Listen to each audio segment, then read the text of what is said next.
Oh man, Eric, are you ready for today?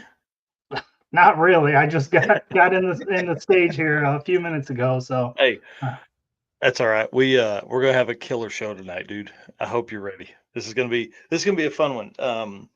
Guys, welcome to episode 116 of the Drag Driver Pete Show presented by Summit Racing. Tonight is Media Mania. That's right. We're going to talk to media teams that cover drag and drive events, the good, the bad, tips and tricks, and what they wish people would understand about the media side of drag and drive. Mr. Eric White, will you hit that intro video? Let's do this thing, man. all right, let's do it.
Oh man, I hope everybody's ready for Media Mania for episode 116 of the Drag Driver Pete Show presented by Summit Racing. My name is Mike Narks. I'm the host of this show and the news, which happens on most Saturdays, not every Saturday, but most.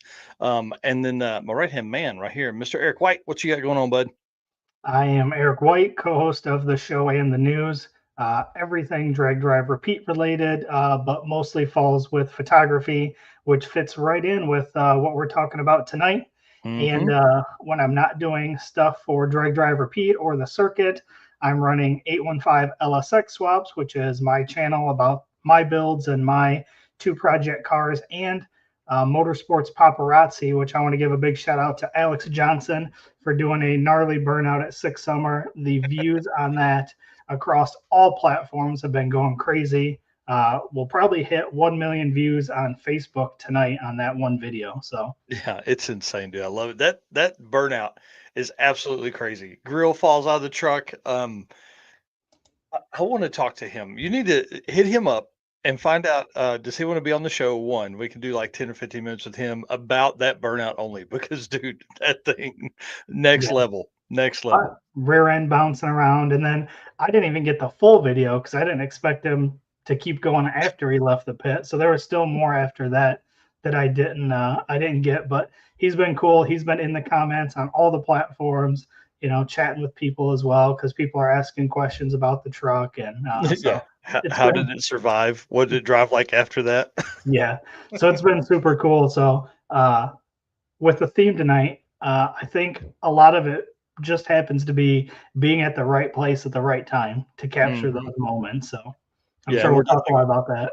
Yeah, we're gonna give some tips and tricks for all these newbies that are coming into the drag and drive life, and to do that, we need to talk to our race car friends, man. Let's be honest, right? Without race car friends, we can't do this. Guys, want to say thank you for being here. Hit the share button real quick as we jump in here into this show tonight. We've got a lot of great guests on, and a lot of people that I wouldn't know if I wasn't in the drag and drive world. So appreciate them. Appreciate our sponsors that make all this possible: Summit Racing, Deechworks, Molly Motorsports, Driven Racing Oil, Howard's Cams, J Wire Solutions, Performer Built Transmissions, who we're going to get to hang out with at Hot Rod Drag Week. I can't wait. New Media is about 15 minutes from the shop there. Car Change 3D, who I got to stay with the other night, Power Tube TV, WAF Racing, Sweet Patina, and Racing Junk Classifieds. Appreciate them. If you're looking to do some shopping, hit those folks up, see if they got something that you can use for sure. And then, you know, our title sponsor here for the show and the news and the circuit, Summit Racing Speed Legacy, began in 1968 as a one-man startup and is now the world's speed shop with 4 facilities and 200 plus catalog editions. Summit fuels your passion, saves you money, delivers fast, and offers top-notch customer service for more than 1,500 brands. Make sure to download the Summit Racing mobile app for easy access to speed parts. Find them on Facebook, YouTube, TikTok, and Instagram, and on the On All Cylinders podcast for more automotive discussions like this one. From humble origins to the social media lane, Summit Racing stands by your need for speed. Find everything summitracing.com. Go there or on the app. And while you're typing stuff in there, pick you up one of the Drag Drive Repeat Summit branded merch while you're in there. They got big brim hats, they got hoodies, which we're going to need coming up. I think we're probably going to need some for drag week, to be honest. And Yeah. also shirts and stuff like that. They got more stuff in the works. I'm excited about all of that because they've had a crazy year with Drag Drive Repeat merch at events and stuff like that. It's been awesome. Yes, it has been. The hats have been a huge hit for sure. All right, well, let's talk about some Drag Drive Repeat updates. Why don't you tell us first about what you were doing right before the show? Yep. So was over at Ded's house. We got the 307 dropped into his 78 Nova. It is mated to the transmission. One motor mount bolt is in. The other one doesn't line up. So that's kind of where we're at. But at least it's sitting in there right now. I was able to head here and do the show and not worry about whether something was going to fall or anything. So we just got to figure out what we got to do to get that other hole lined up. But it is in and sitting in there and looks good. Nice. That's awesome, man. I can't wait. Your dad did a great job. That car went from inline six to a 307, right? 307. Yep. Yep. And then, but he took that motor home and painted it and put cool valve covers on it, intake on it, and all that kind of stuff. It looks amazing. So great Yep. job. And, And great then, job to you.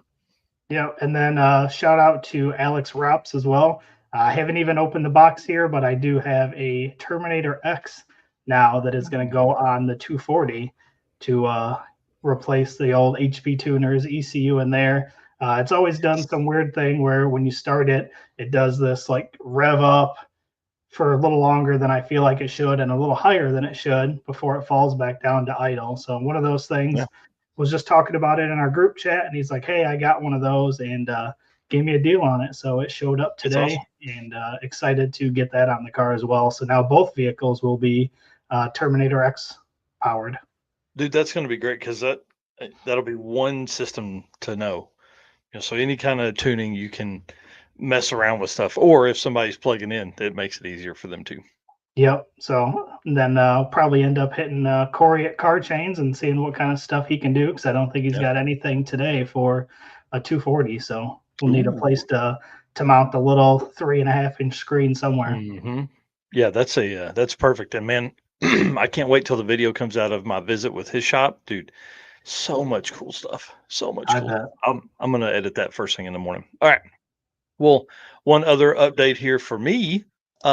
The Gearheads Gearheads and Gasoline podcast dropped today or yesterday. Sorry. So if you haven't done it yet, go over there, hit them up. It's on YouTube right now for sure. And there's some clips coming out on Facebook from it. It's about an hour and a half. And I don't think they were ready for me, to be honest. Um, we don't talk about ourselves very much on here. So I had a little bit of stuff to tell, some history stuff, but then also like kind of where the drag and drive community is going that I feel like and all that kind of stuff. And why I feel it's unmatched in any of the other dragon or any of the other automotive communities that are out there. It's freaking awesome. Love you guys. So appreciate them letting me do that. We did record that back in April, I think. So it's a little outdated on a few of the events that are, what events are you going to next? So it's a little outdated there, obviously, because if we recorded in April, I've been to like 6 events since then. So, anyways, but I appreciate them doing that. Obviously, having me on the show is a big deal. Love the opportunity to be able to introduce Drag and Drive to other people, and they have such a wide range of folks that are there, that listen to their podcast. And then, won't you lead us into this because you did this, sir?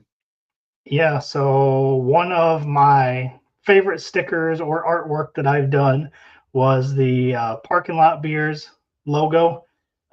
So this was obviously based off of a specific type of beer, and instead of the old PBR, we've got the DDR. So Hmm. what we've decided to do is turn this into our next T-shirt and hoodie design. So it'll be here just in time for Hot Rod Drag Week.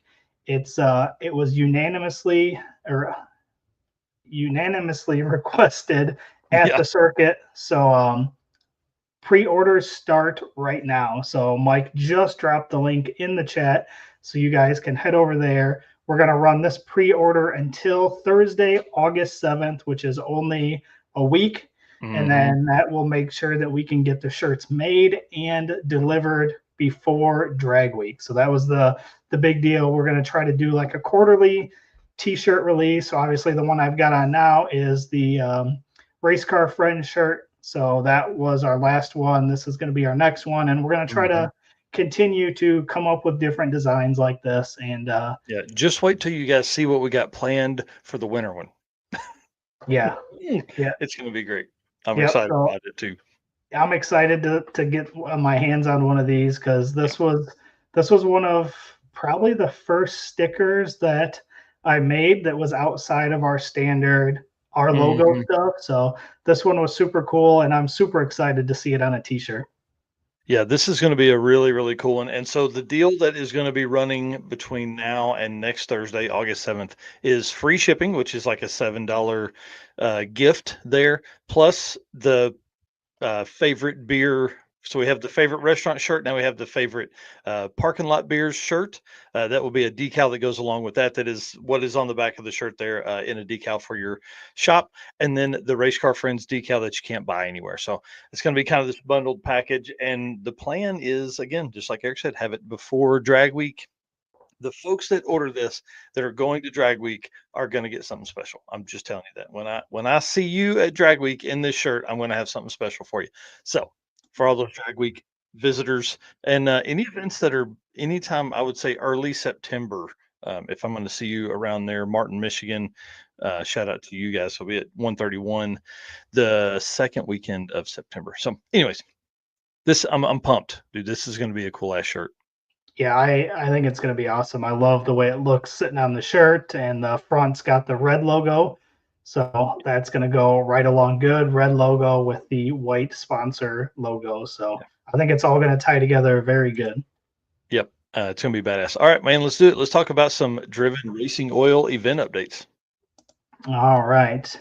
Driven racing oil is the performance engine oil that can do it all. GP1 is the ultimate oil for any race or performance application, whether you're launching hard at the drag strip and during the extreme heat of summer drag and drives, or pushing limits in top field drag boats and demo derbies. Winning racers choose GP1. Compatible with engines from classic hot rods to race machines, GP1's unique surface cling and Heising formulation ensures superior wear protection, particularly for flat tappet camshafts, while also solving issues like cylinder washout with methanol and ethanol fuels. It's crafted from the legendary Bradford, Pennsylvania base oil, then enhanced with state of the art additive packages. GP1 offers the best in protection and performance. So, drivenracingoil.com is where you can go to pick up oil or any merchandise or any other products they have. And then check them out on Facebook and Instagram at Driven Racing Oil and see what events they're going to be going to. And maybe you can swing by and pick up some of that stuff there. But while you're on the website, don't forget to use code DDR10, which will get you a 10% discount on anything on the website. Yep. And then I know they're going to be at Michigan Miles, Sick Michigan Miles. They're going to have a team at Havlic's Fastest Streetcar Shootout reunion race, and they're going to have a team at the Corvette, some big Corvette show that same weekend. Mm. So they're going to Bring be all over the place. They are going to be all over the place. Well, first event that I want to talk about is the circuit check presentation. Now, for folks that aren't involved in the circuit, you should know we're going to have this doing this very very soon. August 10th at 1 p.m. is kind of the plan currently. That morning there is a uh, Cars, Coffee, and Drags summer cruise in at Tulsa Raceway Park. So meet there at about 1 o'clock. We're going to gather up and we're going to drive over to the youth services of Tulsa in downtown Tulsa. Uh, I would love to pull in with 15 or 20 hot rods. I think that would be super cool. And then we're going to present the big check. I picked the checks up yesterday. Y'all, they're 5 feet long. So it's Yeah, gigantic. And it should be if we raise $15,555. that's awesome. Yep. So that's August 10th. Why don't you tell us about this one coming up, dude? I got those out of Yep. order. Sorry. King of the Open Road is going to be this weekend at Texas or Tulsa Raceway Park. So again, man, Tulsa has been killing it with events this year, and King of the Open Road has always been a pretty cool event. Jared does some really cool things with that event, and it should be a good time. But that is this weekend at Tulsa Raceway Park. Yeah, it kicks off in 2 days, dude. Oh 2 days. man. And you could not ask for better weather for those guys. It's been 100, 110 the last few days. Now it's going to be 80 this weekend. Oh Like wow. highs in Perfect. the mid 80s. Oh, so big drive day on Friday around the around Northeast Oklahoma, and then racing at Tulsa Raceway Park Saturday and Sunday both. Heads up elimination stuff at that. Yeah. Exciting. Yep, and then Sick Michigan Miles kicks off on August 10th as well. Same day we're doing the check presentation for the circuit. It starts at Durana Dragway, which is Milan Dragway for everybody, and then ends at the Woodward Dream Cruise. Dude, this is gonna be crazy. 1,000 miles inside the state of Michigan is nuts. We're gonna talk about Ubley here in a minute, but I can't wait for that many cars to roll into Ubley and all, just see how great of a track that is. So we'll talk about Ubley here in a little bit. Yeah. And then the next event is the Havlic's Fastest Streetcar Shootout, which is the next event that I will be at coming up August 14th through 17th. So, man, that's only 2 weeks away.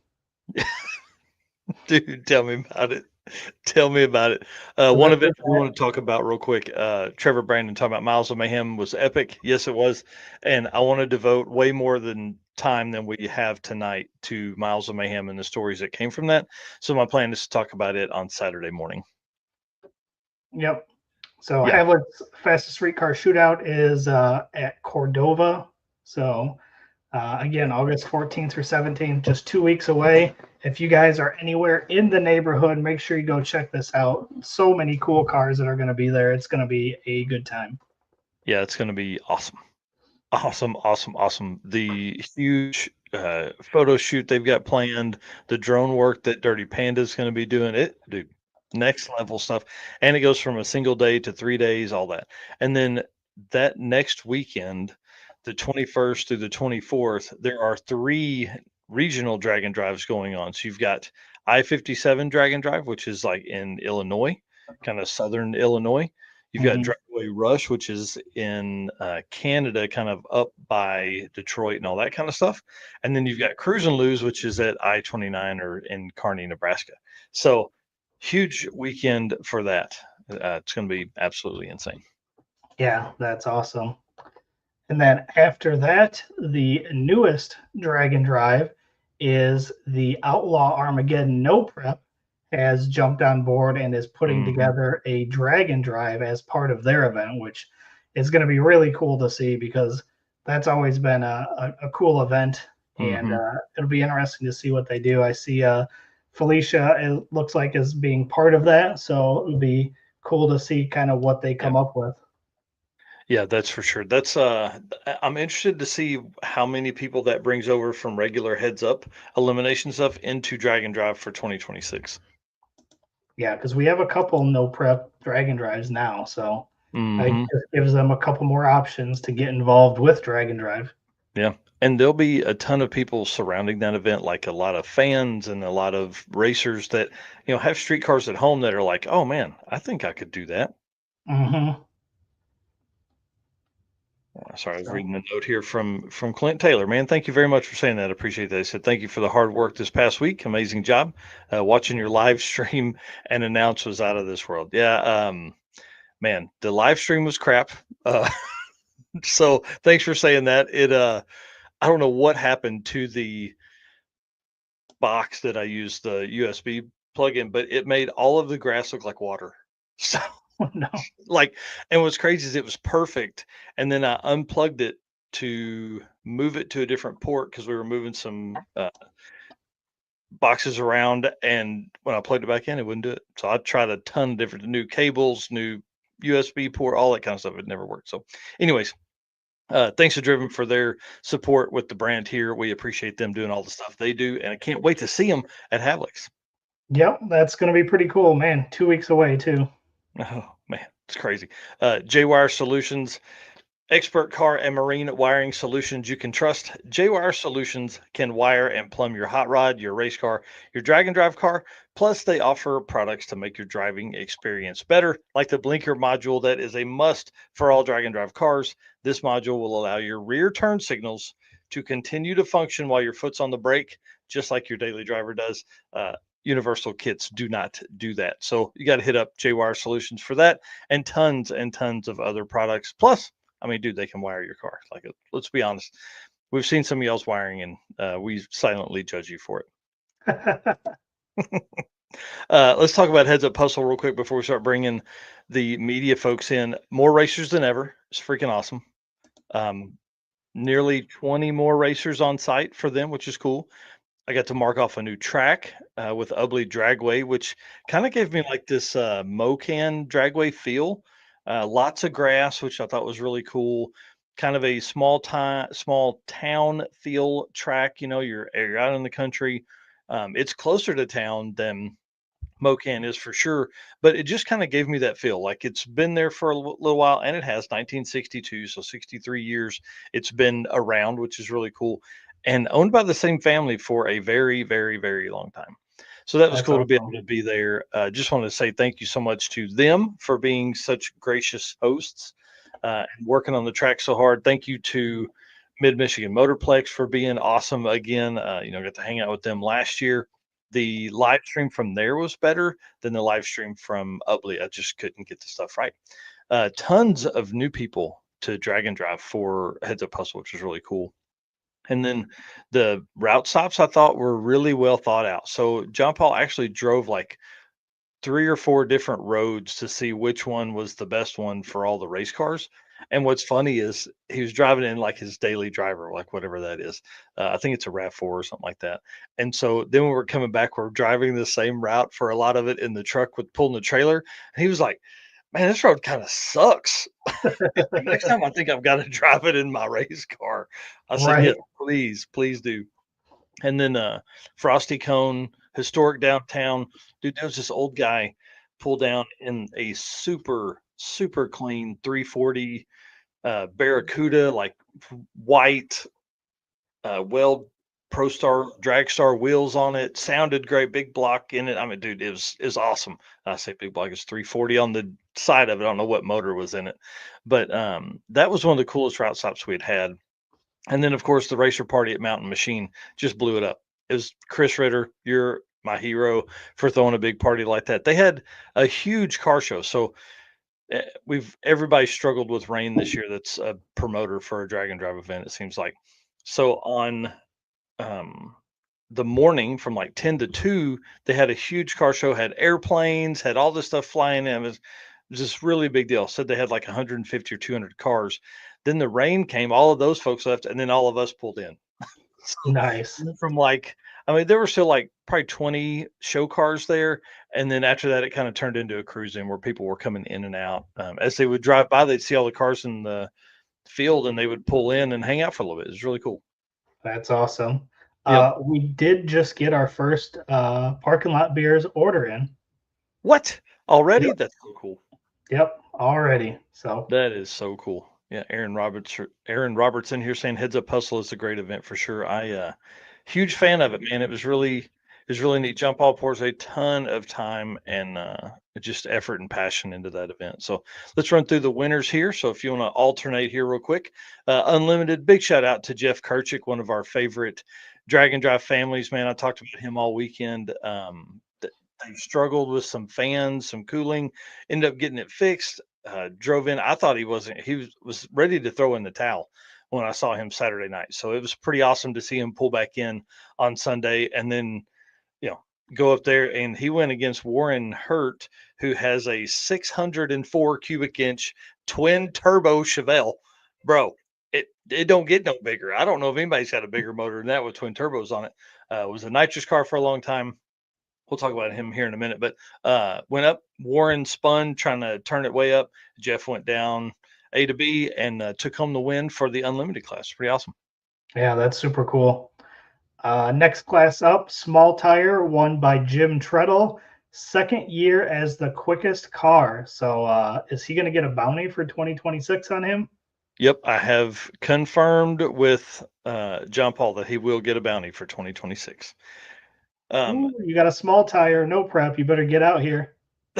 Yeah, I'm telling you, because it's going to be a good deal. And Jim's been fast.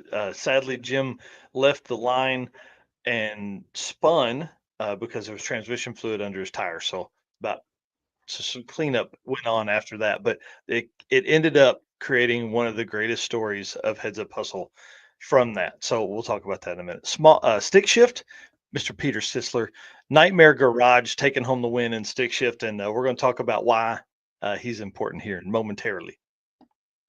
And then NA Big Block, the one and only Paul Castiglione. Yep. Yeah, love him. Paulie C, boy, he did burnouts all weekend. He said in a post this was his favorite drag and drive ever, and he's done 10 of them. Yeah, I saw some of the burnout videos. They were pretty awesome. Yep. In a small block winner, Luke Van Allen in the black fourth gen. Man, 4-inch exhaust runs all the way back through that car. I can't believe it. It's got to be so loud. Then we've got Daily Driver, which was Andrew Heastand.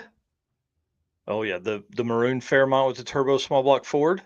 One of the only turbo small block Fords to win stuff. Went out there and just destroyed the competition. It was freaking awesome. Hard tire, another Fairmont. This one a wagon. Mr. Jeff Martin won that class. Then the full-size truck category, which you don't see at too many events. Mm-mm. Shane Maley, a three-time winner, two-time truck winner, also getting a bounty for 2026. Yeah, you go in there and you beat people up like that. Folks we gotta bring some heat out here for sure. Hot Rod and Gasser winner, Mr. Matt Donovan in the garbage that barfed. And then Tenno Index, Josh Burt, again, two-time winner. In the finals, ran a 10.094 versus DJ Matthews with a 10.274. Josh Burt also getting a bounty for 2026. Bounties for everybody. 1150 index, which I really like this class. I think this makes a lot of sense because if you don't have a roll bar, dude, this is where you're at. Kevin Ritter in the fifth gen Camaro with the Pro Charger on it beats Lachlan Kane in the G body that made all kinds of changes. We'll talk about him in just a minute as well. And then finally, the 13.0 Index, John Pranger, number one qualifier and winner. Number two was Sharon, what is that? Bogardus, number Mhm. two, and ran 13.0 something all weekend for both of those racers. It was crazy. It was crazy to see that going down because Sharon's a beast. She races 13.0 all the time. I don't know what classes John does, but I made a comment in the Back to the Streets post that he did it like it was his job. It was impressive, man. Changed two fuel pumps, on the last day to get in there. Literally pulls in from changing the fuel pump as we're calling 1150 to the lanes. So, he's the next class after that. So pretty wild. Yeah. All right, and then let's talk about some stories. So I've got some pictures put in there. If you want to flip through those, I'll run through these. So I talked about Nightmare Garage being an important story. So Peter Sisler up there, and they drove the car to the track from Wisconsin. Not a small trip. Stick shift car, T56 twin turbos. Car was built in 2 months. Basically, they crashed the first one. This one right in behind it. So kind of exciting. They pull in here. The car is working all weekend. It's very fast, and then drove the car from Wisconsin. Pull in Sunday morning. Get ready to. They're thrashing on this car to get the slave cylinder swapped out. Well, to do that, they had to pull the entire transmission. They were literally draining fluid into Ziploc bags because they didn't have time to get the transmission back together and go buy new transmission fluid for it. So they drained it all into bags. They had like all these bags set up there, got all that done, but because of the transmission line explosion of Jim Treadle's, it gave them an extra 2 hours. Dude, they pulled in, I'm telling you, like 30 seconds before their cars started running. They were like the 3rd or 4th pair down the list, and they pulled in to their spot, like, as those cars started moving. It was incredible to see the fight that they put up, just badass. I'd love to have them on the show and kinda tell some stories from that weekend because they got their butts kicked too. Yeah.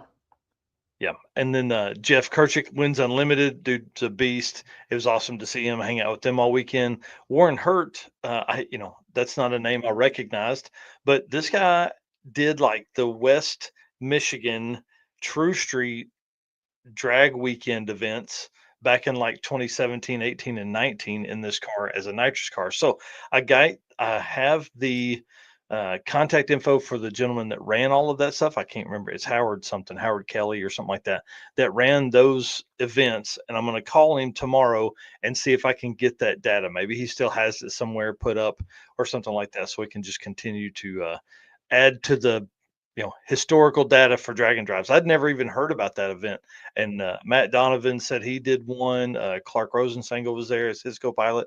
Said he did a few, so it was pretty cool. And that car was super nice.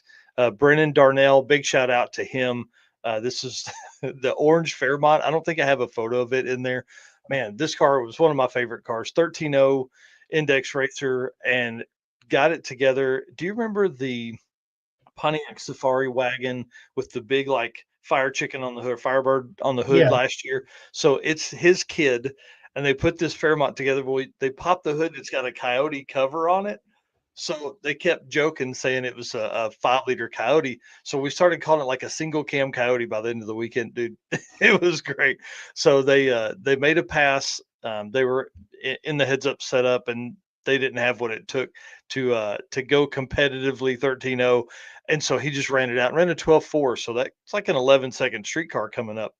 Um, Lots of drop the hammer, lots of back to the street racers were here. So Michigan, huge state for drag and drive racers. So Yeah. big shout out to Michigan. A lot of folks crossing over. Lots of drop the hammer 2024 and 2025 windshield banners was super cool. There's Brennan right there. Oh yeah, yeah, dude. It's awesome. He's got new. We were calling him Kubota Junior by the weekend, by the end of the weekend because the car is Kubota orange.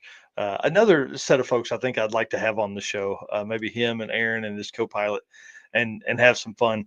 Um, John Pranger, 2 fuel pumps in the car, and then I feel so bad. The Furchick family. Oh my gosh. Oh, you ready for this story? I don't have Yeah. pictures, but we're gonna have them.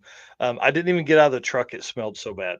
Okay, 85 Camaro cruising the interstate, getting to the next route stop. They lose an axle. As they lose the axle and it pushes them onto the side of the road, the car lands on a dead deer that's been there for like 2 weeks. No You way. you can't understand the smell. Like, Oh, oh, crazy story. That'll go down in history right there. So they had to wait forever to get a tow truck. I mean, it was like an hour, hour and a half before a tow truck could get there. So luckily somebody picked up the wife, and I think they had their 2 kids with them. Picked up the wife and the 2 kids and went on, but Jeremy had to stay there and wait on that.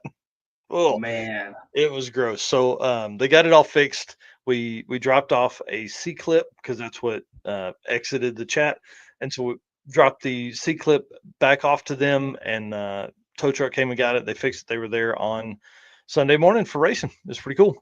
That's awesome. Yep. And then I was talking about Lachlan Kane earlier. So I walk up to those guys, that car, and I say, man, the car looks way different this year. It's same color. It's black 2024. It's black 2025. And I go, man, making notes for the announcing. I said, what have you guys updated this year? And he goes, man, just a few things. I was like, oh, cool. Like what? He goes, oh, we put a T56 in it. I was like, oh, that's awesome. He goes, yeah. And, we boxed the frame. Cool. He's like, so we pulled the body off.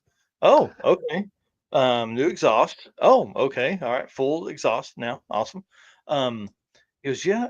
Oh, and we painted the whole car. I'm like, dude, it's not just a few things. It's like a whole bunch of shit.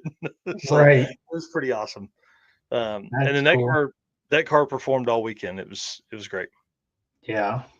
Yeah. Well, cool stuff about all that, but I know we got to get on to our media stuff, but give Yes. us a quick kind of overview on your experience because I Oh, haven't heard anything from you about how your time went. it was amazing, to be honest with you. I really enjoyed the announcing side of it. It was a ton of fun. As we went through the eliminations, that was cool to be able because it gave a whole different hype to it. It was really, I don't know. I say it all the time. I view Adam Dory as like the gold standard in announcing, right? Him, just because like that guy, top of my list, and then Derek Putnam. I try. There's a lot of story that goes into what those guys are telling, right? So that Mhm. was my main thing was how do I tell a great story about each car. Well, to tell a great story about each car, you gotta go talk to everybody. So Right. that was one thing that I really tried to do the entire time was be out, getting parts and pieces. What have you done? What have you had any struggles? Did you overcome anything? All that kind of stuff. So it was a blast, man. It actually made me want to start maybe hitting some tracks up and telling them, hey, or some promoters, like I would like to try my hand at some other stuff. Like to try my hand at some things. So I'm probably next time I'm at Tulsa Raceway Park, I'm going to jump on the mic for a little bit and just test it out. The struggle I feel like for a real announcer is the stories because Hmm. calling the numbers is easy, right? Oh, that's a Camaro and they finished first. That's not the kind of announcing I want to do. I want to know the stories. I want to know why it's important for those folks to be out here and all that kind of stuff. So I want to do that. So if anybody's listening, promoters or tracks are out there, hey, listen, hit me up. I'd like to do something. I think it'd be kind of fun. So Awesome. everybody Well, in here saying kind words. I appreciate you guys. yeah, I figured we couldn't kick off Media Mania without at least hearing your story for sure. Yep. Appreciate that for sure. It was humbling, man. It was really cool for, to do that and then have everybody be supportive of it. I know there were a few times I kind of was a dumbass and got dumbassed up there, but dude, after 3 days, man, I don't know how those guys do it all week. Yeah, that's So, cool. yep. All right. Derek says Thank, sometimes thank, the stories can be hard to relay, just interesting facts are good too. yep. And that's kind of the goal. I wanted to be able to tell a little bit of everything and not just fill the time with, hey, they're doing a burnout, hey, they're do this. Because with the live stream on Sunday, I had one camera and the spot I was standing, you couldn't see the track and the burnout box. So I kind of that gave me some time to really talk to people on the live stream, which made me tell more stories and stuff like that. So, anyways, appreciate you guys. All right. Awesome. Yep. Well, let's do some Molly Motorsport stuff, man. Start All bringing right. the media folks in. Yeah, let's do it. Racers and high performance enthusiasts, are you ready to start your next engine build? If so, there is no better time than right now to go check out Molly Motorsports all in one Power Pack piston kits. With over 1,200 applications, these kits come complete with pistons, rings, wrist pins, and the clips, all designed to work together. Molly Motorsports Power Pack piston kits take out all of the guesswork. You don't have to determine if a piston will need this ring to work with a certain cylinder size. Molly Motorsports did all that engineering so you can get to the part that matters, which is building a power plant that leads you to victory lane. Visit mollymotorsports.com for more details. And for our podcast listeners, Molly is spelled Mahle. Yes. Perfect. All right. So here's kind of the plan for folks that are just jumping in here listening. It's Media Mania tonight. So we're going to talk to, there are several media folks backstage right now.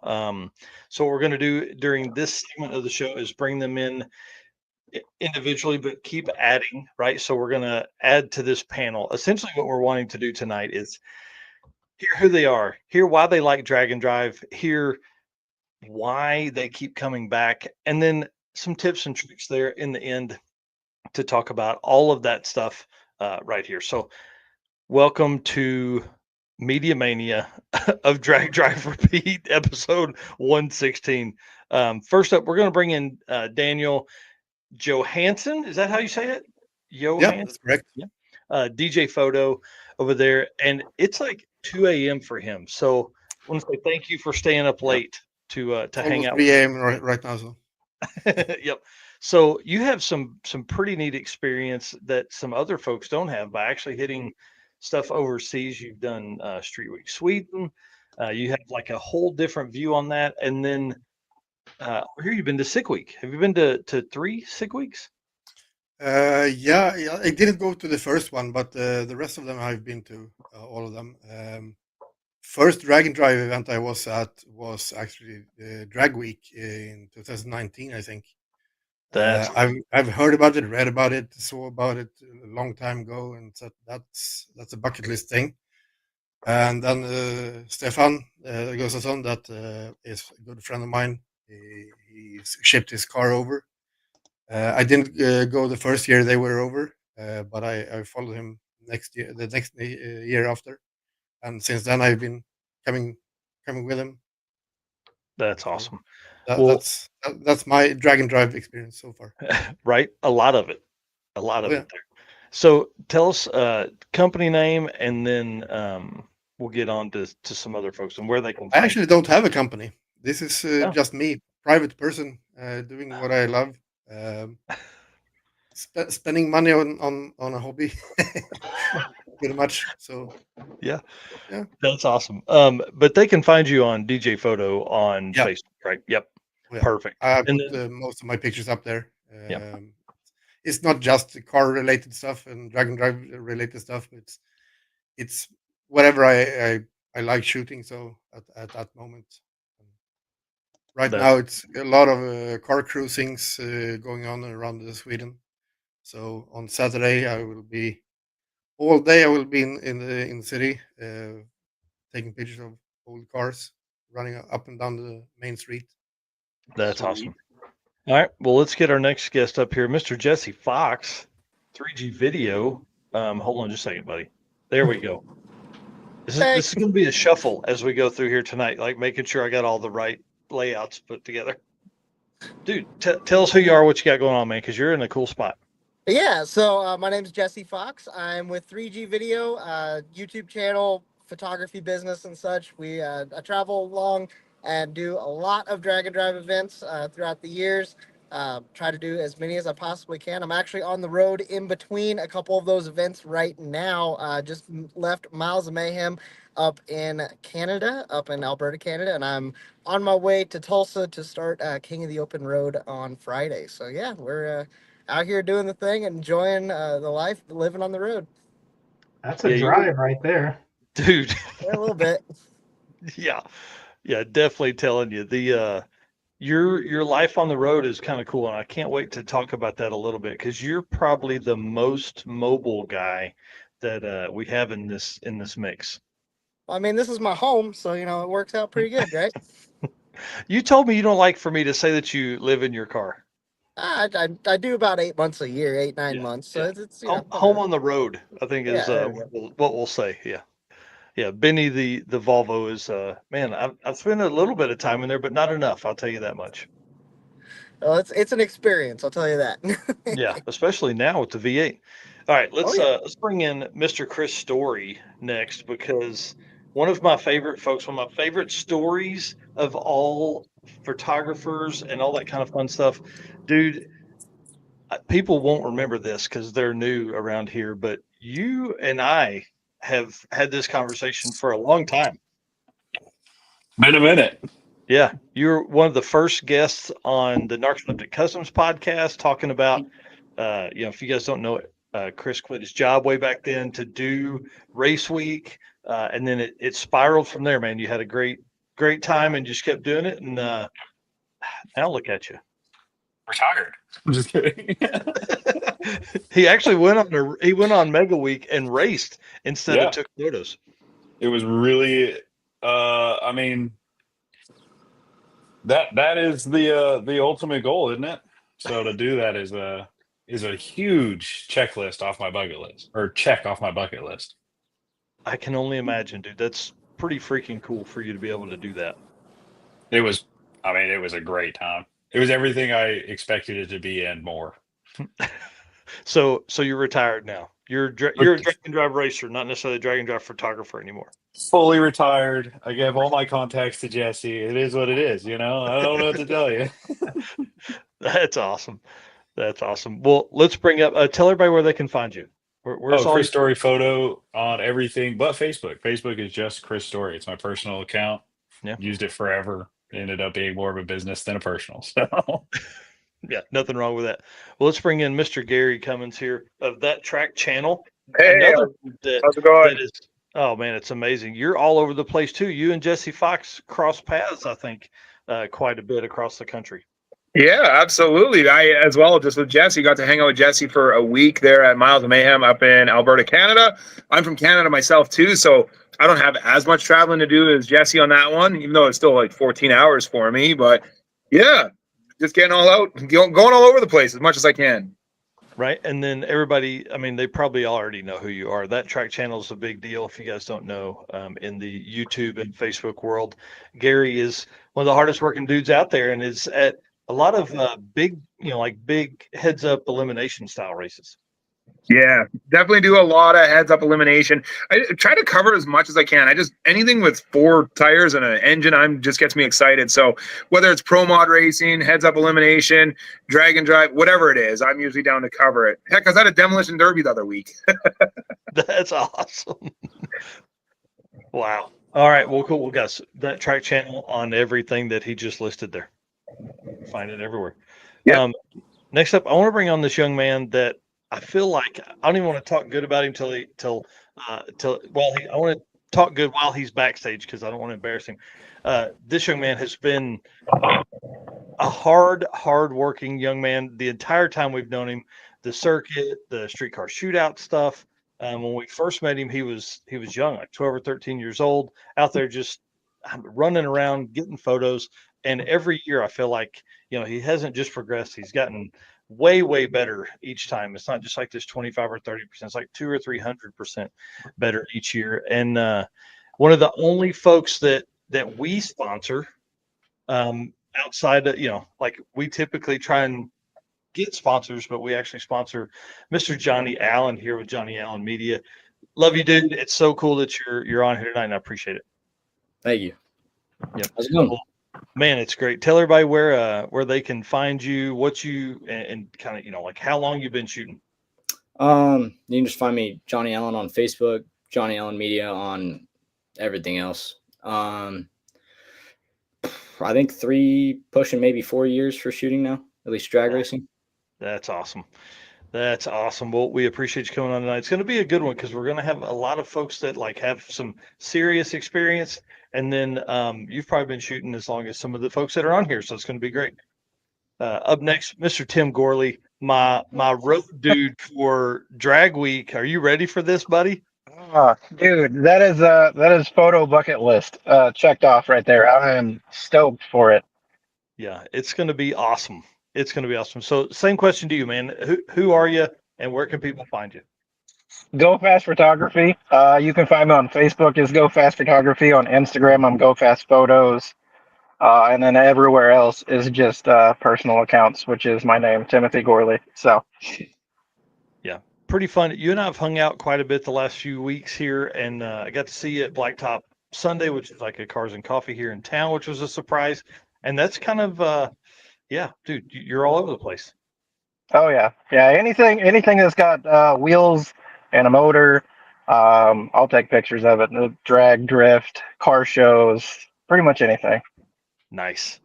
All right. Up next is Mr. Chris Legg of Hard Target. And as we bring him on, I just want to, James, I've got you're on deck whenever you want to. Just give me a thumbs up. So we'll bring Chris in, then you. All right, Mr. Chris Legg, Hard Target Images, the official photographer of Heads Up Hustle, and one of the hardest working dudes out there as well. Can't put it all on me. Well, no, your wife's pretty awesome. Your wife's pretty awesome. She probably took as many or more. Well, she probably took more photos than you did. Let's be honest. He always does. Yeah, she kicked butt, and you guys put out a ton of good content. I can't wait to see all the photos that come from that. And one thing that you guys did that was really cool that I thought John Paul Franks pulled off really well is you guys are offering photos to the folks that raced as well. Yes. Yeah, that's pretty neat. So I'm excited about that. What so hard target images on everything? Yep. Facebook, Instagram. Facebook, Instagram. That's all we have. Yep. And then of course the website, I'm sure. Nope, don't have one. No, well, there you go. Hey, so if you want to buy some photos, hit him up on Facebook. You'll be able to see him there. All right, and we've never had 10 people on here, so I don't know what this is going to do, but let's bring in James from High Speed Media. The oh nope, he said he's frozen it. We'll let him come back on there. You guys are awesome. I want to talk just real quick before we start moving to the next segment, but when you started this, you started taking photos and stuff like that. Did you ever envision like that you would be doing it for money? Who you starting No, with? no, not at all. Sorry, it's confused on who should start. Yeah, yeah. We'll get into a rhythm as we go along. With this many people, it's going to be kind of interesting to see how this works out. Let's go down the line. Yeah. All right, we got James back. Let's let him get in here and tell us what's going on, dude.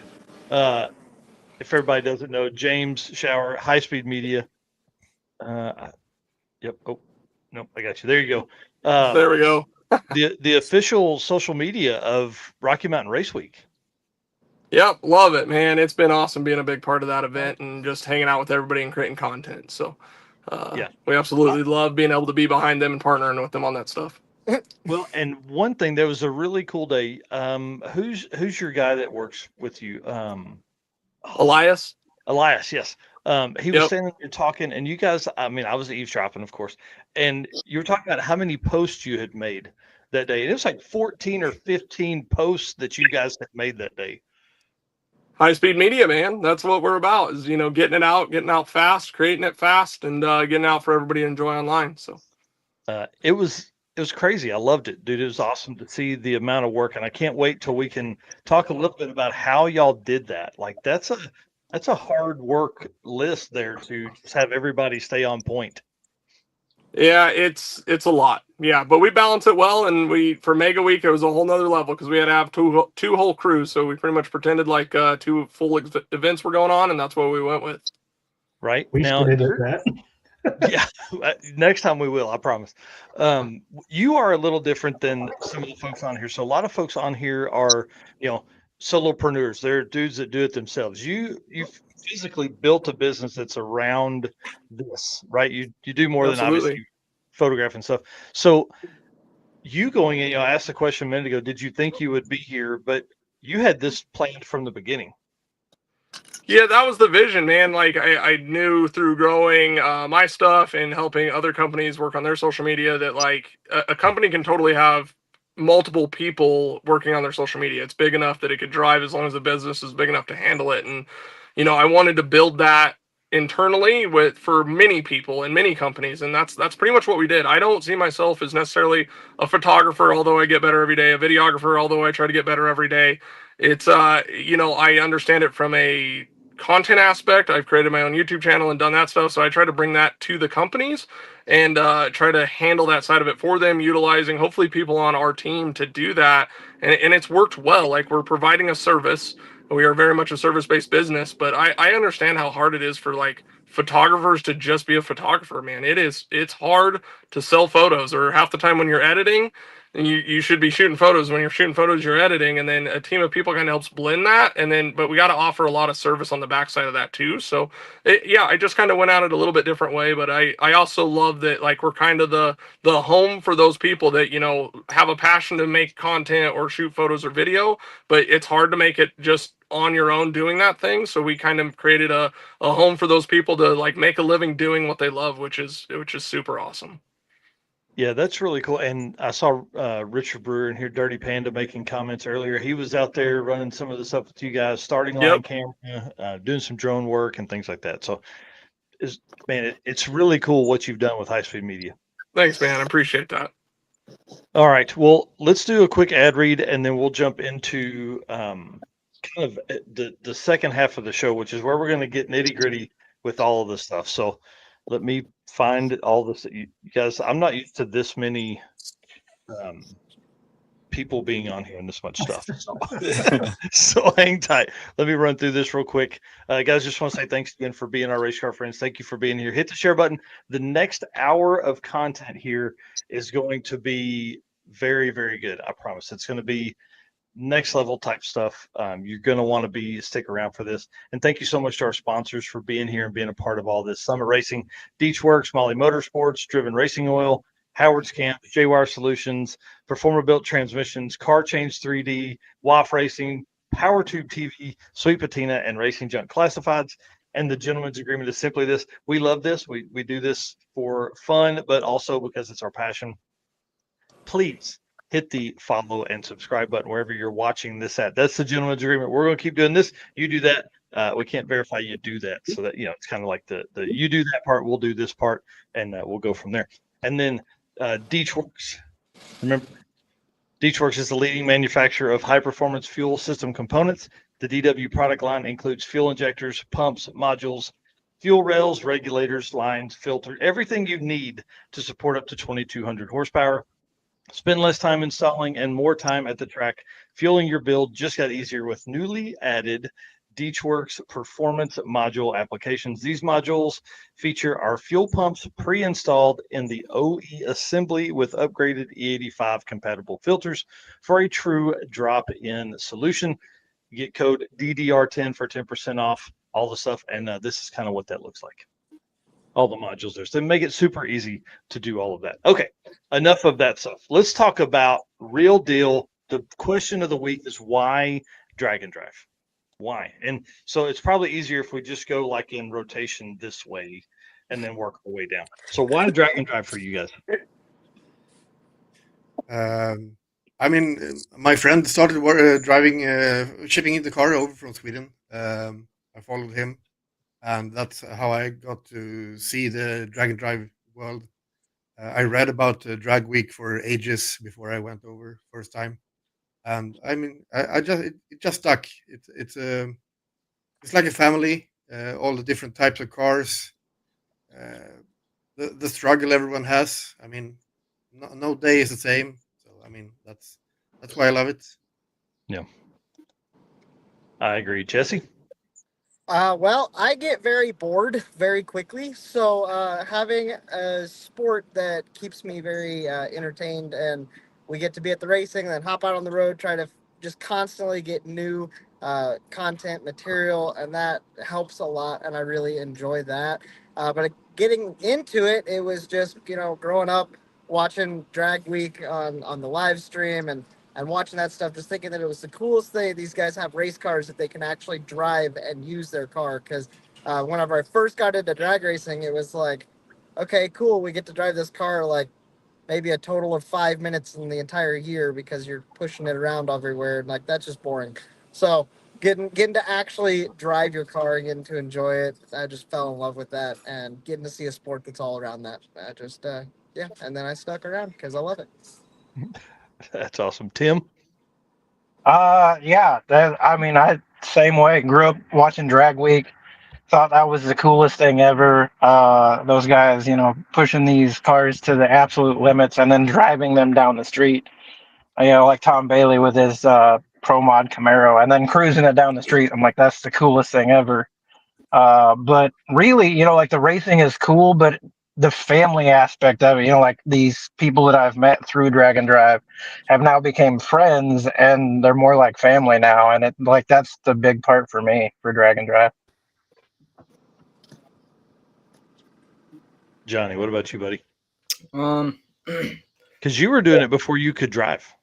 Yes, I was, and I feel like that's kind of like also the harder part because some of you guys can actually like drive 2 different tracks, but until like this year, I had to find a ride or find time on the schedule to go see it. But especially like the circuit was probably one of the first big events that I really liked that came through MoCan. And then just like that, I was hooked. And then the next year, I did the full trip. Community. It's not just like, unloading your car off the trailer, throw a tune in it, go down the track, but you also have to compete on and off the racetrack, which I'm a big fan of that. And it doesn't just end with the racing that day. I mean, you got to drive. So, yeah. I mean, I'd say that's my favorite for sure. Right. Gary?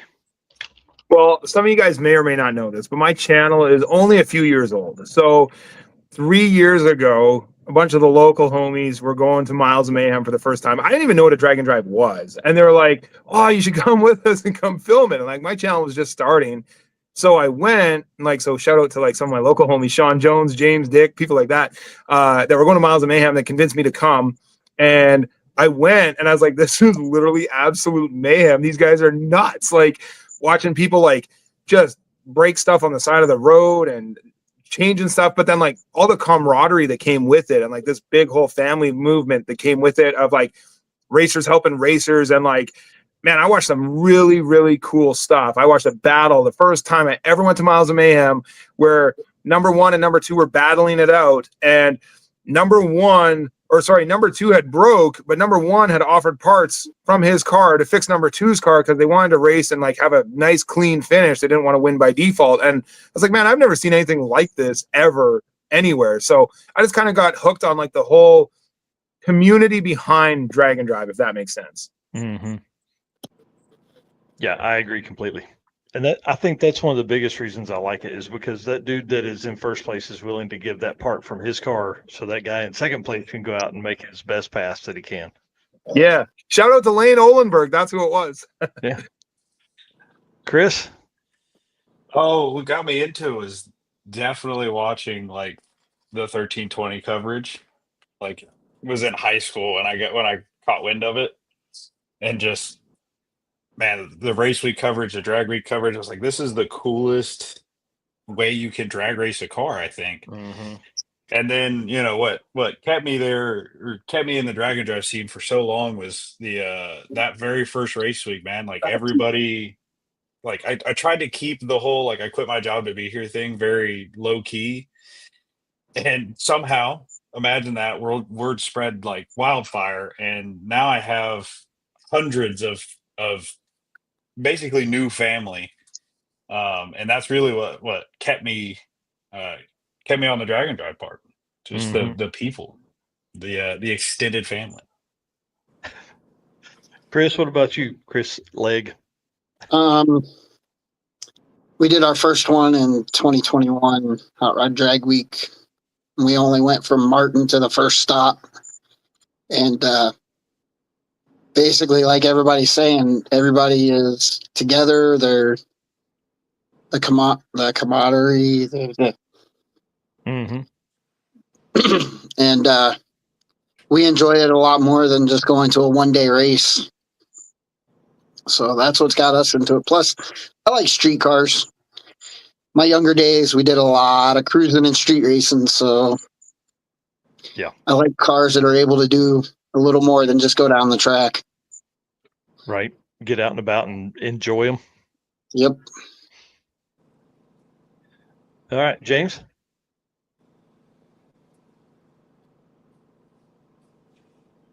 There we go. I've been muting myself, been moving around back at the office finally. So, yeah, I mean, drag drive for me, it's because street car, because they're the coolest cars on the planet, bar none. Like, I mean, all you got to do is go hang out with a couple 1,000 horsepower car rolling down the highway, pulling a trailer behind it, and not think that that's one of the coolest things ever. Like, that's it for me. And, having my own car and wanting to do drag drives, we've done it in the Mazda.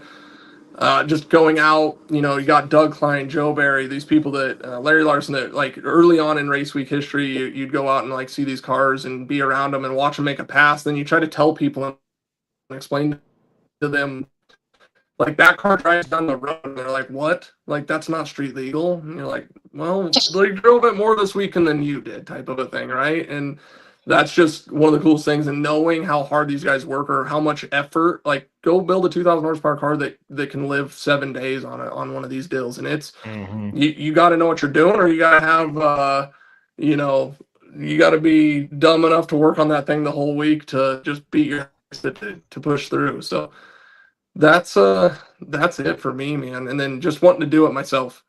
Hopefully I didn't freeze up there, but it looks like we're glitching a little bit. But yeah, just overall, the people, the family, the coolest people on the planet. Like, I think that everybody says, like, humanity sucks. Like, there's no more humanity or whatever. Like, go on one of these events, and when everybody's willing to take their shirt off their back. One of my first times doing a drag and drive event, I was like, I built this car. It'll be easy. We'll help everybody else out. After the first checkpoint, lost brakes, had 11 people helping us. Like, it's the coolest thing ever. Like, it's the best group of people.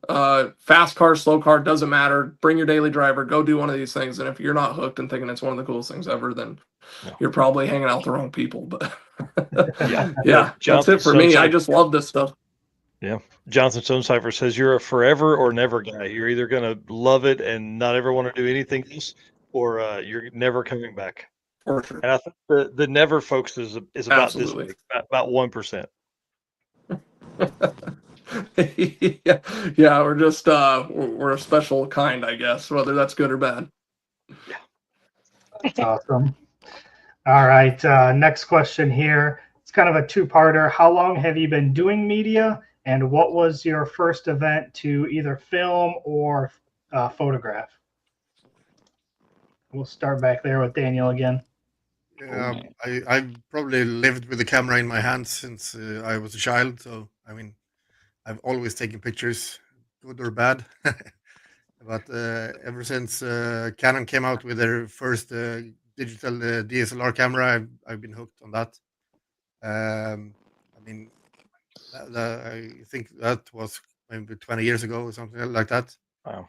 And me and a couple of friends started a media agency selling pictures to the medias here in Sweden and all around the world. So I've done the money part of it, not directly car related, but everything else, everything else you can think of.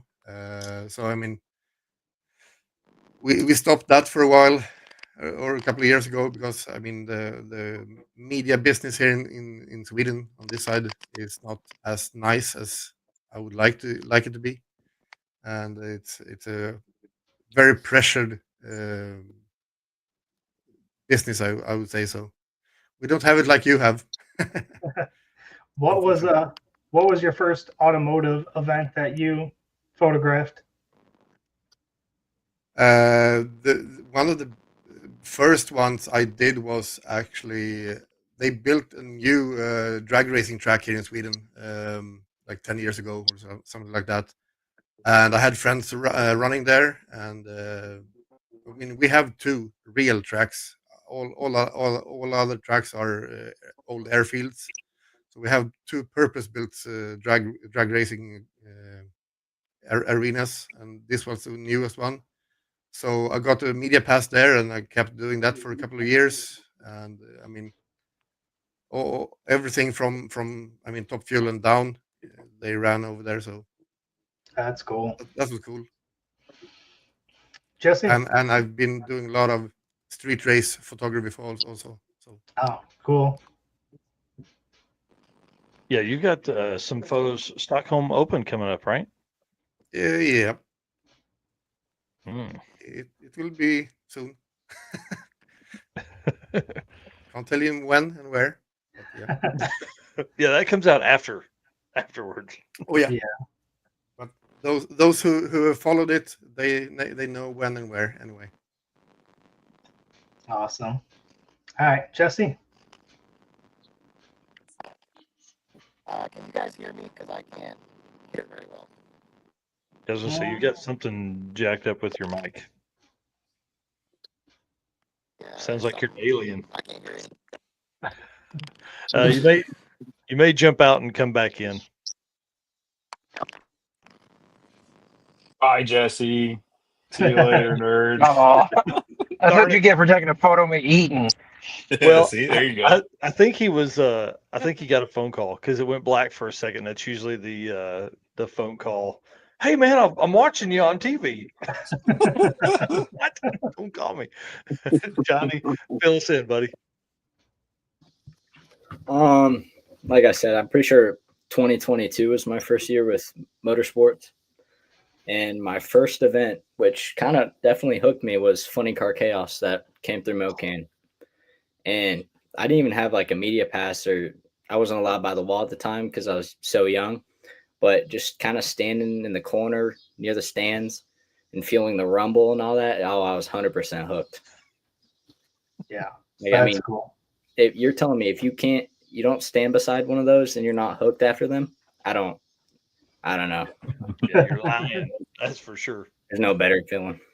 Yeah. Yeah, Yeah. What a cool event to have such access to, you know. That's for it to be so close, and you know, you don't live far from Okan, so that helps. But man, like to be out there and just be in the middle of all that, that's super cool. What do your friends at school think? I mean, there's a lot of guys that actually go either to Mocan or like race with their parents, but I mean, it's nothing Awesome. they Yeah, haven't heard of. I mean, Mocan gets pretty big around the Labor Day and Memorial Day weekend stuff. So yeah, that's awesome. all Gary, right, Gary. I don't really know how you want me to answer this, but like if you were to go back on my channel far enough, like my channel was originally started like 8 or 9 years ago, but it was only ever used to like upload like hot lap footage. Like I was a time attack racer for a long time, so like my YouTube channel used to always post like hot lapping stuff and whatever. But anyways, when I would say from the point of like my first major event that I ever filmed was TX2K23. So I remember I had submitted for a media pass because I'd like always been infatuated with like TX2K, just watching it from like 1320 and stuff back in the days, and like always wanting to go to TX2K. Like that was like the big highlight for me to go to. And when I submitted a media pass, I had like, I don't know, like 1,000 subscribers or something like that. And they asked back for like start line footage, this, that. And like, luckily I had done some stuff at like our local track, like at the local cash days and stuff. So I had some footage I could submit and they accepted it. And that was like, from there, the rest is kind of history, really. Yeah, that's cool. Awesome. dude, talk about a crazy one to be your first, like where you would do that. Man, that's and plus the investment to get like how far of a drive is that for you? 20 hours. God, dude. Golly. Yeah, I just did 12 and a half Right. and hated life. I can't imagine 20. Man, I'm a me and good Tim 12 on one hours did just to that, get anywhere. Man, that's nuts. Wow. Chris. Good old Canada for you. The hat. The first event I ever took photos at was I think it was No Prep Kings in Oklahoma City, but the first one I did in like any sort of official capacity was race week, I think race week 20, the first race week 20, so whichever year that was. Would have been the very first one that I So 20. 20. Yeah. So under any sort of official capacity, like where I asked for a media pass and got one and did actual event coverage other than just taking a few photos here or there, would have been race week 2020. Dude, think about how much that kicked off like that. That's what started my drag and drive stuff too. And I was just a racer then. I wasn't media then, but Yeah. Race week 2020 was a big one for a lot of us lower states guys because we all wanted to go up, but Colorado's so far. There's a bunch of factors that go into that. So for them to bring it down here was amazing. it's huge. Yeah. All right, Tim. I think I started shooting pictures in, I think it was either '08 or '09. Just at the local track, I worked the burnout box at Mocan, a local drag strip, and just kind of shot pictures of cool cars. But the first, I would say, big event that I actually, like looked for media passes for would have been Fall Brawl, which was a heads up. What was a heads up race in Holly Springs, Mississippi, and that was 2000. I want to say 2011 or 2012. Wow. That was a while ago. Yeah, it's That's been a a bit. That was a hot minute ago. That was Mhm. so like the heads up drag radial stuff was what I followed for a lot of years. So that was like my big thing. But drag and drive was always cool. to see, those same level of horsepower of cars driving down the street towing a trailer. Yeah. Yeah. All right. Chris, Lig. Let's see. Unofficially, first event I shot, I was thrown a camera by some friend of mine that Mike knows, Ellen and Damien. Yeah. They threw a camera in my hand at a track. It was Ohio prize fight. And from there, I was kind of stuck on it, I guess. The first one that I got my first media pass for was Derek Putnam's 352 shootout. Oh, sweet. So after that, it was just up the ladder. Yeah. That's cool. All right. James.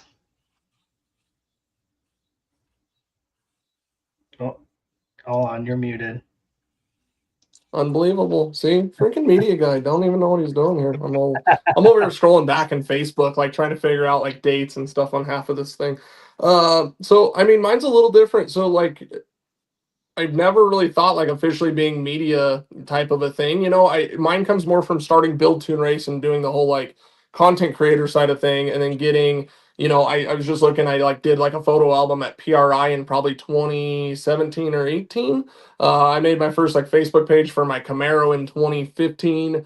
And there's in moments in there you can see where I was trying to be a photographer, if you will, where I was trying to take nice photos and edit them and post them and maybe put a watermark on there, because doing all of our best 1320 impressions, because they were just crushing it and so far ahead of everybody at the time of creating content, Yeah. right, and putting it out there, and dreaming of having your car on with a 1320 watermark. And I hope people that dream of having a high-speed media watermark on their photos or love having it or go to an event to hopefully have that. I know Chris has had that. We all hope to have that type of thing. So yeah, definitely a little different for me. But like then submitting media, I mean, I helped Matt like create the original Rocky Mountain Race Week like Facebook page. So it's always came from, and then I wasn't a part of it. Now we're a big part of it. So it's super cool. But from media, it's 2017 when I think I started taking photos and videos seriously. I guess you could say I've always had a interest in it, but never from like a super heavy standpoint. But as far as media passes and all that, it's pretty cool because now we can go any, just it's kind of like the ladder thing. You just carry a ladder, like just carry a camera with you, and everybody will think you know what they're doing, and you just act like you know what you're doing, right?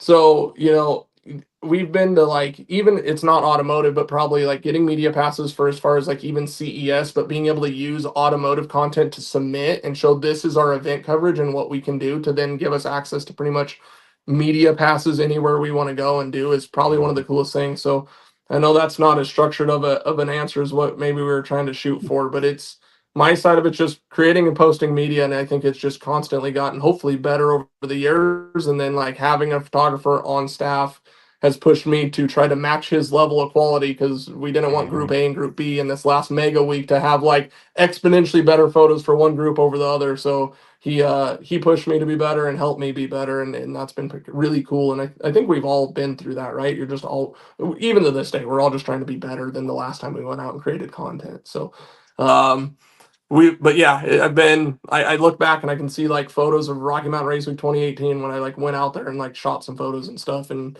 I just knew Matt, and I just walked out there with maybe a phone or a camera and just started shooting stuff, and here we are. So pretty crazy. Yeah, that's cool. Yep. And I want to bring Jesse back in there. Yeah, He's All right. back. Sorry. Welcome Yeah, back. Okay, so what was the actual original question? how long have you been doing media, and what was your first event to either film or photograph? Oh, well, I started filming in 2018 for YouTube. I guess my first event was 2019 Power Tour.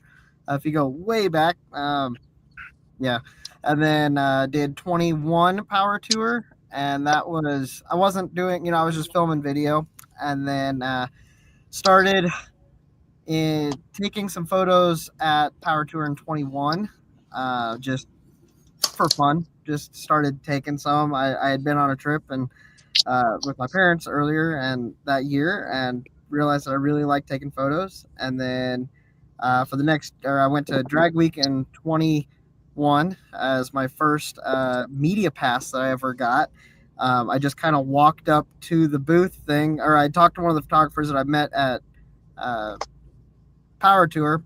Walked up to him and started talking to him, and he's like, "Yeah, just go over there and see if you can get one." And I went over there, and they gave me a media pass for Drag Week. That's And awesome. then I just started taking photos. I didn't actually start selling photos as like a business until 22 at Drag Week. So I went that whole next year just going to events, filming, and just kind of learning the trade a little bit, getting a little bit better. And I mean, I don't know that I had necessarily made it. I don't know that I don't know that I have made it at all by any means, but it's you're always trying to get better, and I really enjoyed getting to start there and then figuring out the means that you can actually make a little bit to hopefully pay for the trips and be able to go out and do what we love. Yeah, absolutely. Yeah, that's a hard lesson. Like that's probably a good topic there too. If we want to dive off into selling photos and how hard that is. So, because we're leaning on that a little bit now, so we've set up a Pixie Set site for folks that weren't on here last week, and I think it's probably going to be honest, make it easier for Eric to sell these photos. But now it's a matter of promotion to drive people to there instead of through your Facebook albums. Yeah. So one more step of hard, Mhm. Absolutely.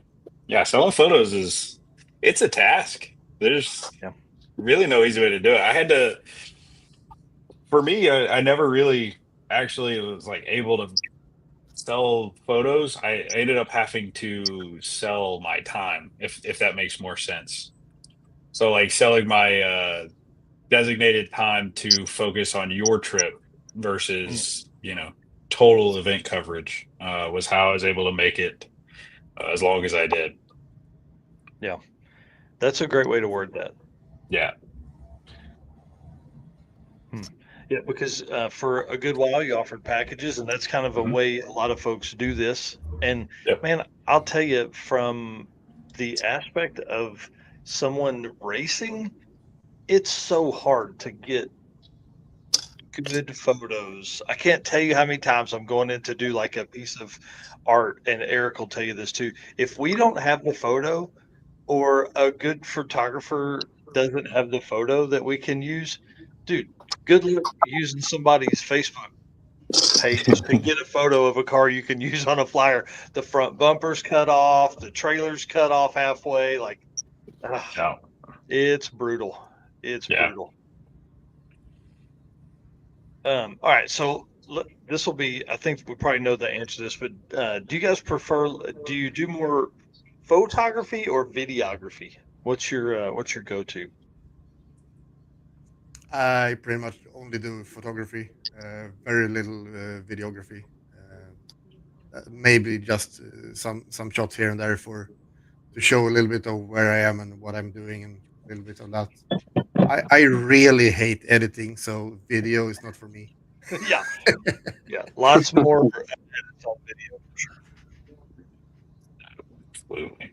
I'd rather send Yeah. that So to so someone like else from our to do that work. standpoint, are we on in order? Or are we just kind of spitballing it? Am I? Yeah, I think we can spitball this one. This is kind of out of left field. Yeah. Yeah. So yeah, I'll come on to this one because like and a little bit into Chris's thing. I think these go hand in hand, right? Like if you're struggling to like just sell enough photos, then maybe you try offering some video stuff. But if you can't get somebody to pay for your video, then maybe you can try to figure out. You got to get creative, right? I come from service based, so like event coverage is Chris is 100% right. Like it is so hard to sell a photo. Now photo packages is a little bit more towards the service side of things.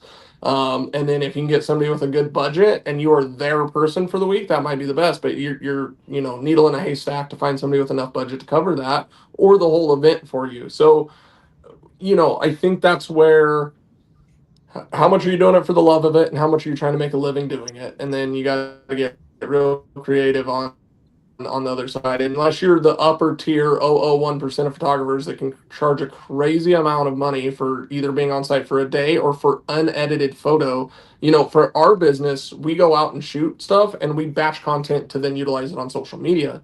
And clients may want that, right? You just give them a bunch of raw content at the end of that. Maybe they use it, maybe they won't use it. It's hard to say. So that's like, I think, a big battle that from a media guy standpoint, trying to make it, and from a how do you make it? How do you as a media person make it for a living? And if you're trying to create a certain, you know, threshold of income every month, it's hard off of that. And it just is like I think everybody on this thing can agree with that. Like it's hard. So you gotta can it be a great side hustle until you become that upper tier or till you chase it? Can you simplify life enough? I mean, Jesse's got a great, like his work life balance. He gets to do what he loves every day. He gets to, you know, run around and film, and he does his thing, but he's also figured out a balance in life and what he's doing there, but he's hustling, man. You know what I mean? So like, it's not for everybody, but if you love it, you'll find a way through it either way, or there'll be a balance. Can I do enough of that every day to be happy? But also maybe provide or work for somebody that allows me enough income consistently? Can I utilize my skills to pay my bills, but then also love that I have a camera in my hand every day or maybe every other day, type of a thing. So, that's great. Yeah, James is absolutely correct on that. It is very difficult. There has to be some sort of balance, and it is just kind of like, I mean, if you love it enough, you can make it work, like Jesse's doing right now, like I did for many years. But man, it is so dang hard to make a living out of it. And James is right again. Like you either have to be that guy that could charge a premium, or you have to be creative in a way to offer your services, whatever, however you see fit. But yeah, it's a task to do it for a living, to say the least. Right. I think Gary has a pretty good grasp on this, or at least is working in some different directions, which I like. So, Gary, do you want to tap in here? Okay, so the initial question was, do you do more photography or videography? So I'm video, as you guys probably know. I find as the channel is growing, so I came from a sales background. I was actually like an independent car dealer for about a decade before I picked up a camera. So, and I've been in car sales since I was 18. I'm 41 now, so I'm an old dude. But for me, I find like, obviously, like if you're trying to be out there surviving off of YouTube ad revenue, it's impossible. Like, and I don't know if I would say be one of the bigger view channels out here, but I can just tell you from my own experience, it's impossible. Like it really is. It's so hard to try to survive off of YouTube ad revenue. So for me, I've really branched off into a lot of just straight up asking for assistance or help, you know, like, hey, we're headed to this event. You know, like we'd love to do some logo placement on our videos. We're going to be doing daily event coverage. You know, hopefully we'll get, you know, XYZ views on our videos for the day, and try to get a bunch of companies on board. So we've had some great success with that. Thank you, obviously, to you guys. You guys have helped us out before too. So we were really appreciative of that. And then the other side of it too, where I'm kind of gearing up a lot with more, and I'm sure Jesse probably saw a lot of this too, was merch. Do a lot of merch whenever we're at events and stuff like that. So I've been trying to shoot more in Western Canada because I can take merch with me, where when I go into America, I can't take boatloads of merch with me to sell just cross border and tariffs and duty and whatever. So, yeah, you know, there's been some great support from the racers and the community, and yeah, it's been working out pretty good so far. That's awesome. Jesse, what about you, dude? Are you living on ad revenue? How are you making the Benny the Volvo work? Well, Benny the Volvo is the means of cutting costs at all costs. So I basically, I mean, as we said earlier, I live out of my car on the road in between events and stuff. I'm home about 2 months a year, maybe 3. But yeah, no, most of my money income is from photos. That's where I found that selling photo packages is kind of that middle ground of where I can make some money at the moment to be able to afford to go out and do these things. Mostly packages to clients. There are some events that I've had the privilege of actually getting to shoot for the event, which is a lot less stressful because I know that there's going to be some income there. So that's kind of nice that the trip's paid for. And then I can just get as many photos as I can, try to get creative shots that I don't have to necessarily be up at the line to get this one specific client. I can go and get like really cool different shots from different angles and stuff that I might miss a couple passes and try to do that. So that's fun, obviously. But then, getting to do all of it is always fun. And then the video side, that's actually the goal. Like I want to get to a point like where Gary is, that he's getting a lot of views and getting there. I want to build that to be something that we can have a little more income from that side and maybe do a little bit less on the photos, but still doing photos in the videos and being able to show what it's like to be a photographer. I don't know what that looks like necessarily as we're going forward, but it's definitely very hard whenever you're out covering an event. It's like, okay, do I need to film a video of this pass or do I need to get photos? And normally my answer is I need to get both, because I need to have the picture of the fast car for a thumbnail or for something like that, but I also need it to be in the video. So I'm sitting there with a camera in one hand and another one in the other, like trying to film in. Yeah, it becomes kind of a mess, but it's fun. I wouldn't give this up for anything. I love what I do. Lord's really blessed me to be in this place, to be able to do this, and yeah, it's been a riot. Yeah, you're one of the hardest working dudes I know. Everywhere across 17 events this year is kind of your plan or something like that. Crazy. I think so. Yeah, it was sick. Well, it was 17, and then we lost one and going down to 16. And I think we're adding another one, and there might be another one at the end of the year that I heard some rumors about. So we might get 18. I don't know. We're gonna try. So. Jeez. Yeah, that's wild. And that's just That's a Dragon. lot of I've done a events. couple other events. We were in New Zealand. I did a couple drifting events. Did a couple car shows. I got another car show actually 2 weeks from now. It's my cousin's. So actual events, it'll probably be over 25, 30, something like that. Dude, that's insane. Yeah. All right. Awesome.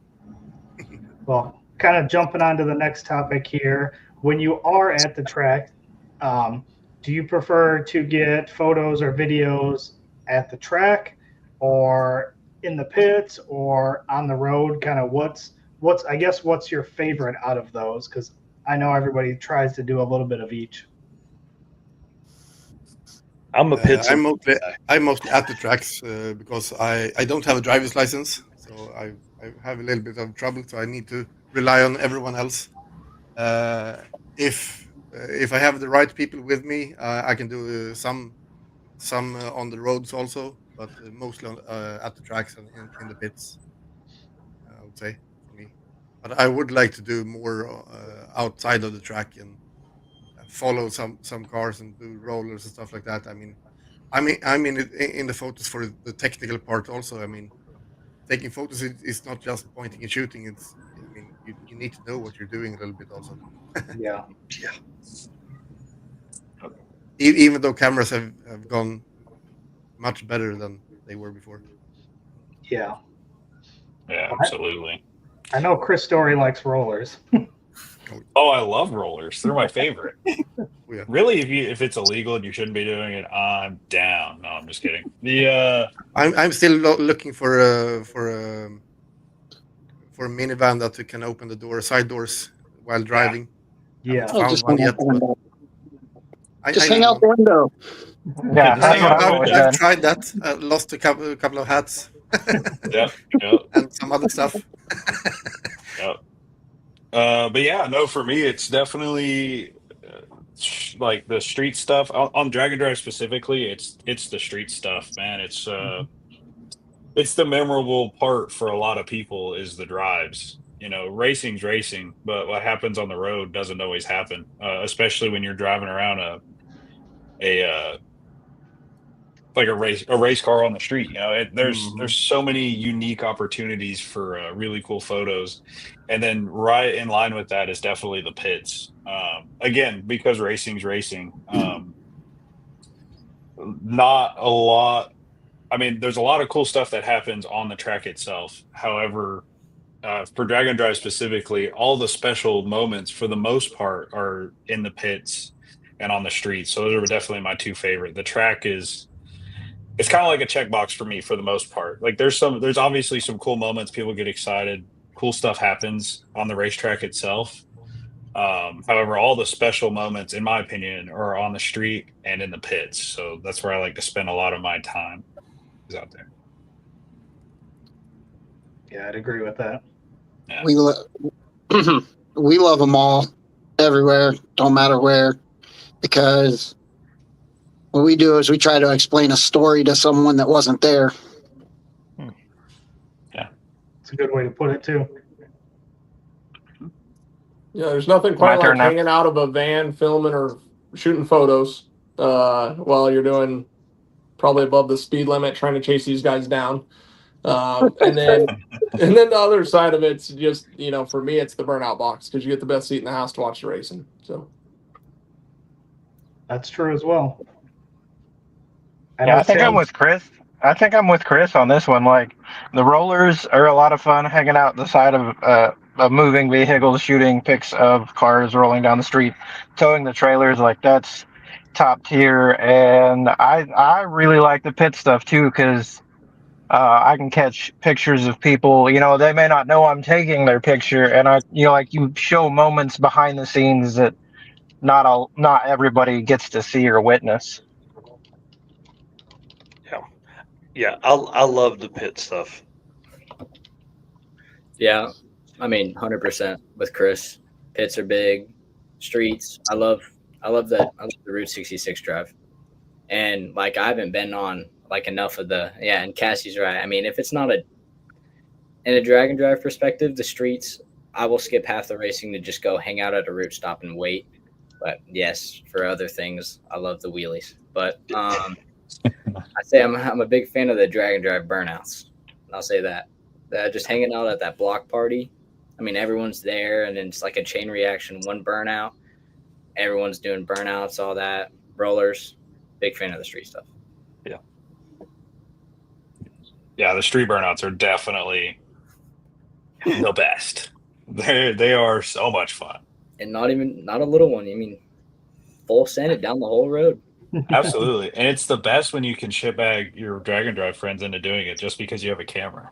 Yeah. Oh, I love that. When you're Oh, yeah, standing you in the point a ditch next camera. to the road, you're like, Yeah, absolutely. You could. People don't get Yeah, I'm pulled telling you, that's how you activate a trailer burnout. You just point your camera at a dragon driver, and they're like, "Yep, I got to do a burnout. That guy's taking a picture."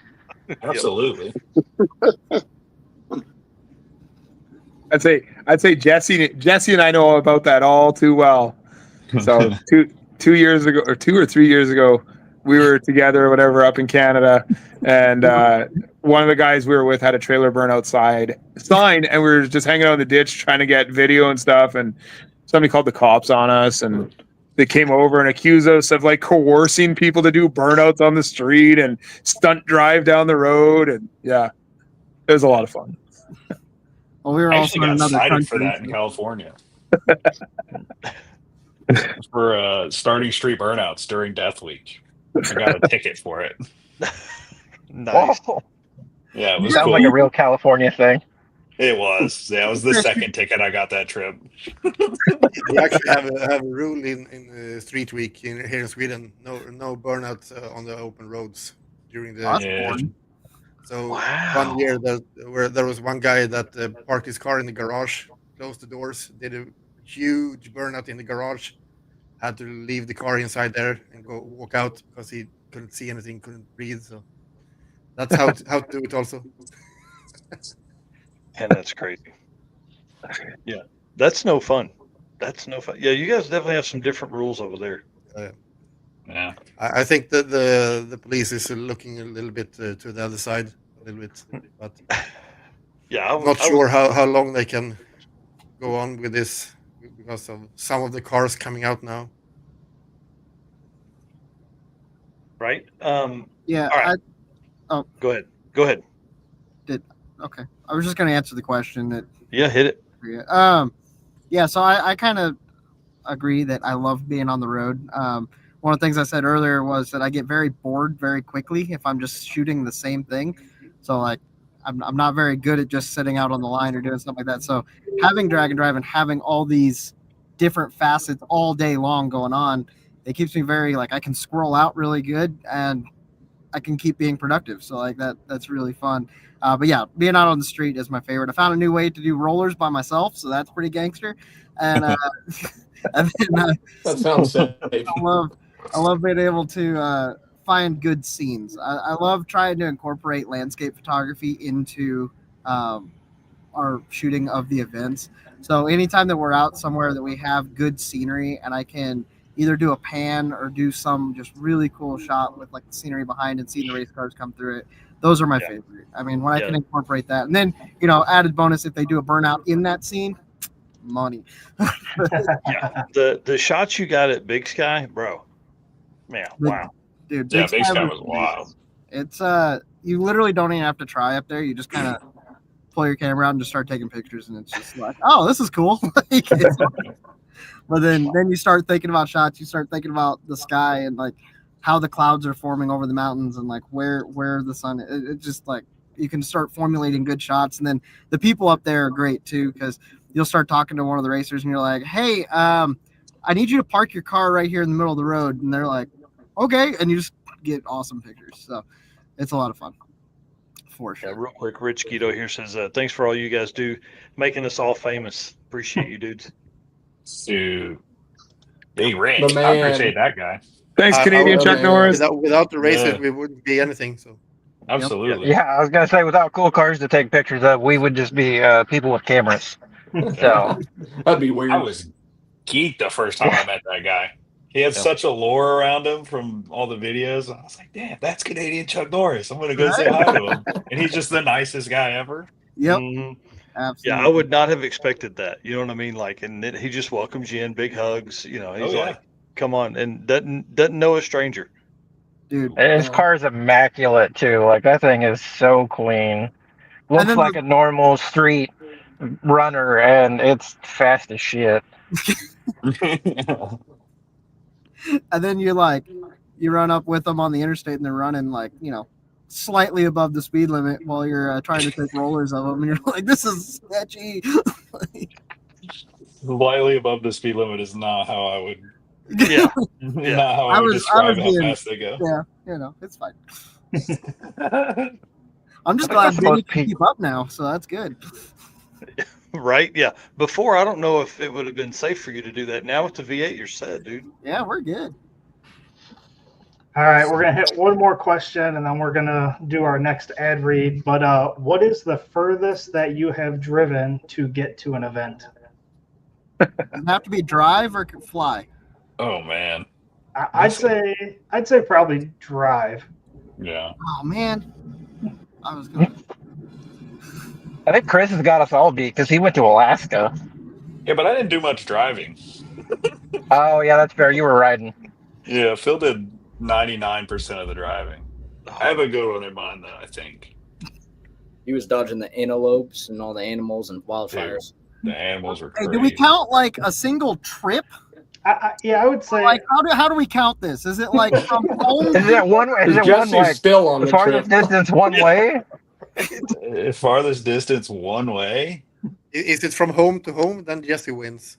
Oh, for sure. Yeah. Does 8 months That's count? right, yeah. Yeah.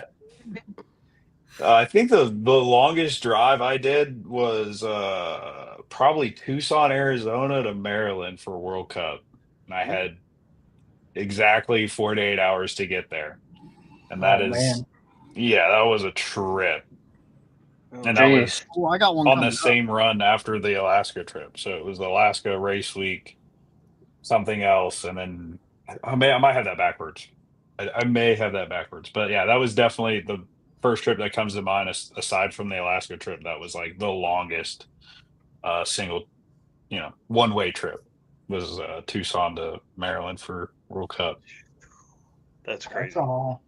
It wasn't. race. Yeah. Yeah, racing for me was probably like I took the burnout truck from Colorado to Bradenton, Florida. That's 27 hours to go do a single burnout. So that one, and that was by myself with a trailer. 17 hours to somewhere like Mississippi, Louisiana border, then 17 hours again. So I did it in 2 legs. That was fun. And the other side was probably race week 2-0 last year. Although we drove to whatever left in Texas to start, we headed over to Louisiana. So for a work trip, we were a long ways from home. I don't know what that would be straight over. That's probably somewhere that 17, 18 hour range from home filming that, but like that's a lot of. But let's just go with a drag and drive event. If you go on a Rocky Mountain Race Week, it's 1,300 miles in 5 days, and you got to go. You're just constantly moving. So those are it's a fun lot. too. It feels like it's in one trip. Yeah. Whose turn? Jesse. Yeah, Rocky Mountain definitely has that feel. It's like one Yeah. long day. Yeah. After day 2 of Rocky Mountain, you have no idea where you're at, what day it is. You just know you're there. Like, Yep. You just get your paper and hope Yeah. you don't take a wrong turn somewhere. yeah, surrounded by your friends. Absolutely. Yep. Yeah, my first Rocky Mountain was like 1.0 last year, and yeah, I was like, man, it was like after like day 3, I'm used to normal just weekend races, and I was like, wait, we still got like just 3 more days of this. We still have 500 miles to drive. Yeah, I did that that's this why I say morning. the weekend stuff is going to ruin people because they're pretty easy. Like especially the circuit, 120, 150 miles a day, and you just do 2 drives. They're gonna. We want people to break off that and then go into like Rocky Mountain or Drag Week or a Sick Week or something like that, and be like, "What the hell have Sick I week is done?" top of photo bucket list. Yeah, Yeah. yeah. I'll be needing a co-pilot for that too, unless Eric can get that time off early in the year. He's burned a lot of vacation time this year already. Mm. Yeah. I mean, mine resets at the beginning of the year, so Okay. possibly. Yeah. We'll talk about that for sure. Gary's probably got some long trips. Yeah, Gary's got some. Yeah, every trip's a long trip, guys. That's the way it goes. World I'd say Tour like Mod? one way, like just one single way would be probably from my place to Bradenton, Florida. I'm up above North Dakota. For you guys, I'm in Winnipeg, Manitoba, Canada. But like I remember last, I think it was like November, December time.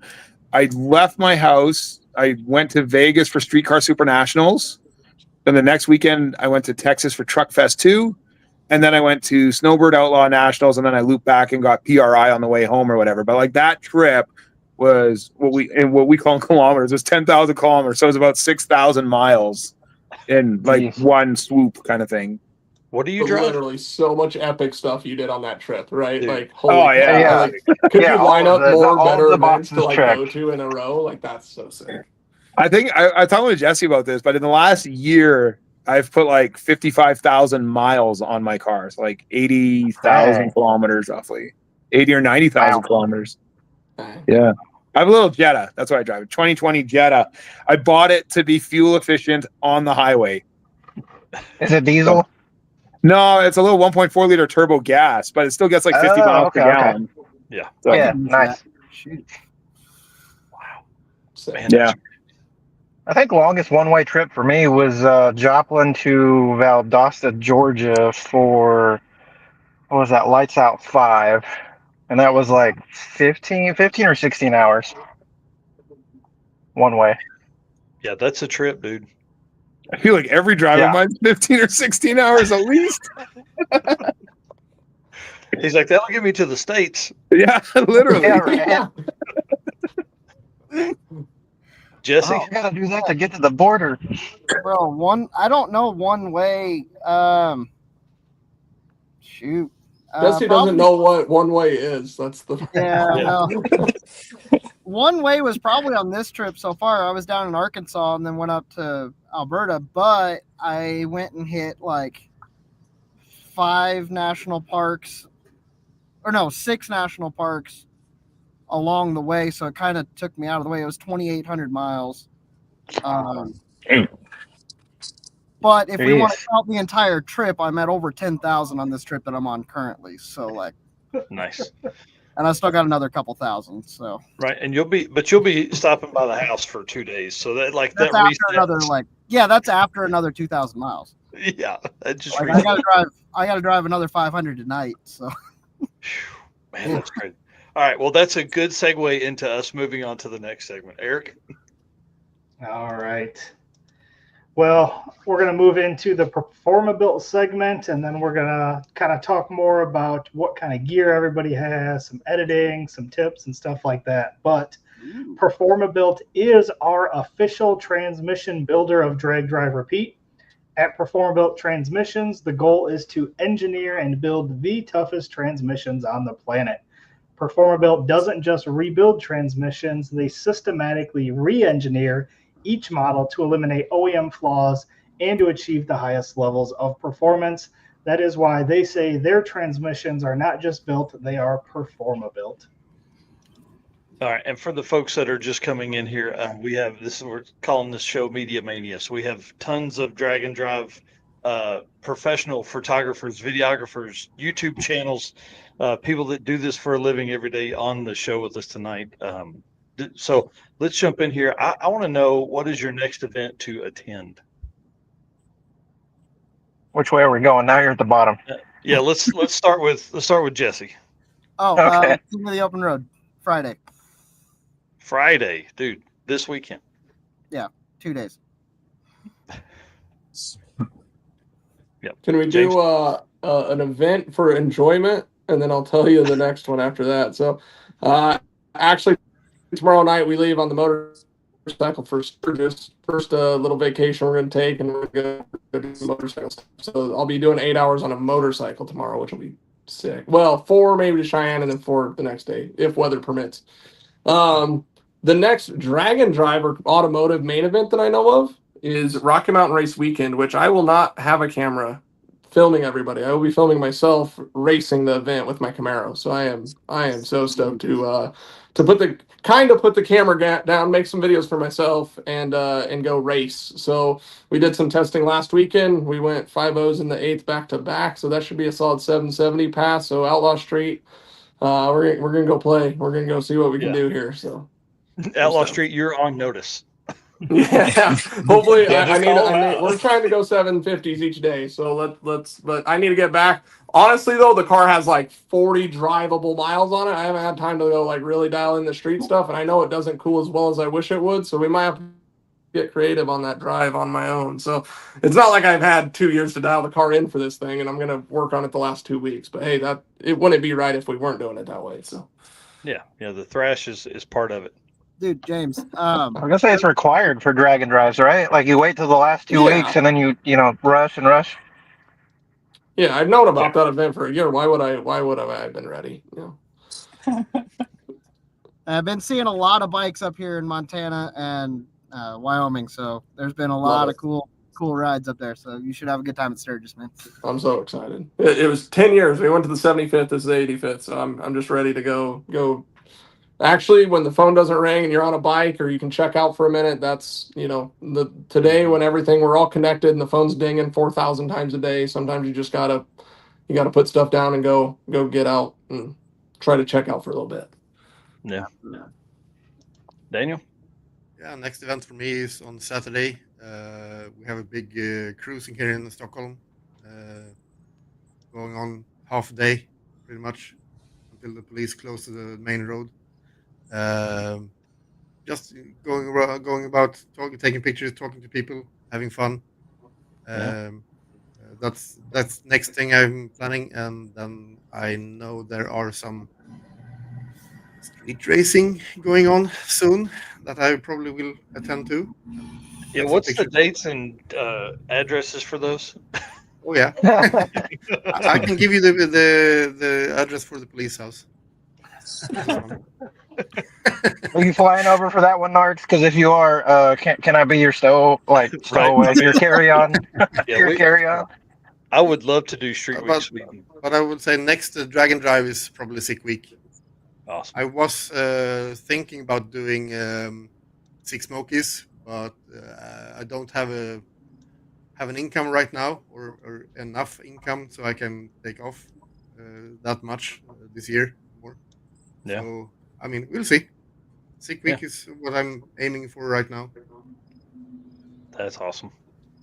Johnny?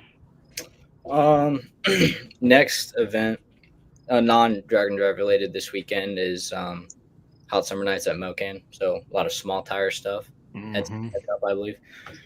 And then non Dragon Drive related is, or sorry, that's local. So I think my next one that I might travel for is I might ride with a buddy over somewhere in Oklahoma for H Town Throwdown.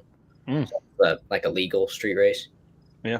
It's usually pretty big. And then I think Dragon Drive might just have to be the circuit. I mean, that's kind of part of still being in high school is I can't take off once school starts.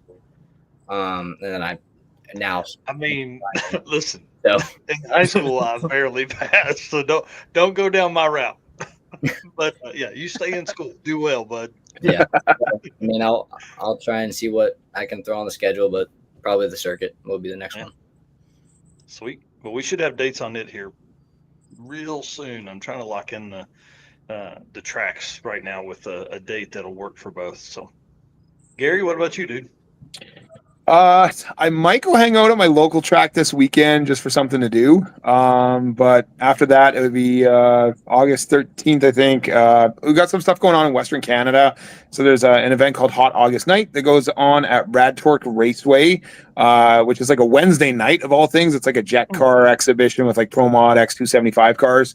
And that weekend, I'm going to do Smoked Out at that same track and then headed off to BC the weekend after for another big jet car X275 Pro Mod race called Smoke Fire Thunder in Mission, BC. And then as for a next Dragon Drive event, it's probably going to be Sick Week for me. Sweet. We're going to tie up Sick Week and World Series same time again? Yeah, like there's no questions asked. Winter Series is on the list. So yeah, I'm already talking to Keith, dude. There you go. Like, I need to be all three, bud. Me too. Yeah. Hey, get me in on that, by the way. Yeah, hey, I'm in. Yeah. Yeah. Hopefully sorry, not the circuit. King of the Open Road. I'm hoping I can be there. We have some stuff going on, and may not be able to make it, but I'm pushing really hard to be there for that. And then also I'm going to try and be at Six Smokies this year. Awesome. I bought my plane tickets today for Six Smokies. Ooh, boy. We'll probably be driving. And I'm bringing Melissa with me. Really? Oh. Yeah. So we're awesome. going to plan a couple days ahead of time and hang out in Nashville with Chris Wozniak and all the other folks that live there in Nashville, and then go down for a day or two and then come back. Yeah, that's going to be rad. Yeah, I hope to see you there, my friend. Yeah, bring it on. I'm ready. That'd be cool. It's going to be fun. I wish I had enough vacation time to do Hot Rod Drag Week and Six Smokies, but I do not. I'm burning up all of my vacation time for Hot Rod Drag Week. That's the next Dragon Drive. The next race I'll be at will be with Johnny at the local track this weekend for Hot Summer Nights, which is Mocan's biggest small tire race of the year. Bunch of heads-up cars, 10.5, X275, those style of radial cars. So it ought to be a good time. Yeah, that's going to be nuts. Well, I'll answer this one too. The next one for Eric and I is Hot Rods by Havlic's Fastest Street Car Shootout. Dude, we've got like a 10 by 20 booth we're going to set up. We've got banners. We've got all kinds of cool stuff. We're going to be there getting a ton of content. I'm excited about that. That'd be sweet. Yeah, big booth guy these years, huh? Hey, listen, I figure it gives us an area we can plug in some stuff and edit throughout the day. So absolutely, it's good to have a home base for sure. That's not just the media room. Yeah, because I don't think they maybe at Cordova they have a media room. I don't know. Yeah, I was gonna say media rooms are. I don't remember. I'll give you guys a kind of fun little insight. Like media guys like this one or whatever. Like it's kind of funny. So as far as content shoots go, though, we had a content shoot with a credit union at a zoo today. I got to drive to Springs tomorrow to shoot blinds and wallpaper. We have another. So like those are like the types of things outside of automotive that like I love the car stuff, right? But those are the things that also pay the bills. So you just use Wow. that camera for anything you possibly can to go shoot and film. Blinds and wallpaper, dude. We have a blinds and That's wallpaper company, that's so yeah, like they want to definitely run a different. different ad. So like I'm telling you, we film. I was trying to think what else we were filming. Oh, one of our guys, actually Elias, lost his shoes this week. R.I.P. to his shoes. He was out filming for a asphalt company and stepped in the prep, Oh, no. and it Oh smoked his shoes. no! So like the randomest stuff that we like. We were at a Nell spa that's getting ready to up. We were editing a video on that today. So like those are the things that, right, like as much as we do automotive and we love that and that's our core, it's also so crazy how you can potentially find some other things you may not love as much, but they may pay the bills and do some of that for you Yep. media guys that are gotta fill the gaps in between the weekends or the events and stuff like that. Like you never know, there might be a local company, or we may need. I kind of need somebody in Houston to go to a rug place and shoot content like almost daily or something like that. I don't know. We're still working on that. Like those are the Jeez. randomest content things that we're like discussing every day. It's so wild. Thought you How guys might fun. find that interesting. Yeah. That is Chris, What do you, take a trip to Houston. yeah, what do you I mean, shoot yeah, I'm for? not What do you far. shoot for rugs? Like people walking on? Man, I love this. You could really have some fun with all that. Yeah. So like crazy enough, like social media management running an ad for the asphalt guy, he did $100,000 worth of quotes in the last 30 days, like Wow. off of some social media stuff that we did. Like Wow. you know what I mean? Like it's randomness stuff that like I didn't know if it would crush or not, and we were literally building graphics. We didn't even have great video for them yet, and this is just getting rolling. So How good. yeah, like I literally showed up the other day and they were using the broom to sweep off a terrible looking parking lot, and that's what I shot photos of. So Man, you and try to one of make the Bobcat look really cool, you know what I yeah, mean? one of the videos that Tulsa has that does so well. They were using the big roller brush to knock the water out after a rain at the track. Like it's race cars in the background and this big sweeper like going across the parking lot, and the video just crushes And that's the all one that the time. worked. Yep. Yeah, who knew? Who knew? It's Chris, usually the stuff going on behind you is the stuff that will go viral, like for whatever oh yeah, reason, right? yeah, 100%. Chris Legan here saying I have editing I got to get done. Appreciate him jumping in here tonight and spending the time. He said their next event is Michigan Miles for hard target images. So thanks to them coming on here tonight. I appreciate it. Appreciate him doing that. Eric, lead us into man, because I'm not very smart when it comes to stuff. The only reason I bought the big camera I have is because of 20x zoom. That's it. That's the only reason I bought it. Yeah. So let's talk gear. Yep. So we'll kind of do what did you start with and what do you use today? And we'll start up there with Jesse. Bro, I'm a little self-conscious with my gear, to be honest, but that's okay. So I actually got them right here. I got my very first camera is my Nikon D5500, and it's still my backup camera. So like I kind of roll with it. And then I have a D7500 that's actually my main with a 24 to 120 f4. It's been a great rig. I am definitely looking at hopefully getting a new camera soon. And I am a little self-conscious about it because it's just like, I roll in and all these guys have this really great gear, and I'm just like, man, I wish I had that. But at the same time, it's been really fun, and I've learned a lot with this stuff, and I'm excited to see where it will progress, and eventually we'll get there. So yeah. Yeah, man, you're only going to turn up the wick on that stuff. I know you're working actively to keep adding to your arsenal, Jesse. Yeah. So love it, man. We shoot Sony, so Sony. So we have like an A7S3, A7 IV, a couple FX30s. But we'll have multiple content shoots sometimes. So we got. Unfortunately, I've had to buy almost two of everything because at some point two people want to shoot in content at two different places. So we love Sony, and then on the backside of that is we're big Apple people.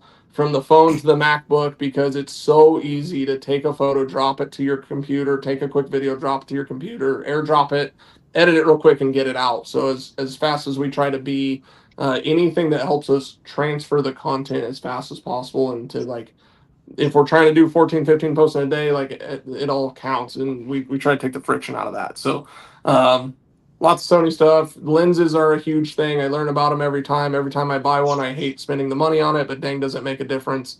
If you're shooting on Sony, we just picked up a 35 to 150 Tamron. I ran the crap out of it on Mega Week.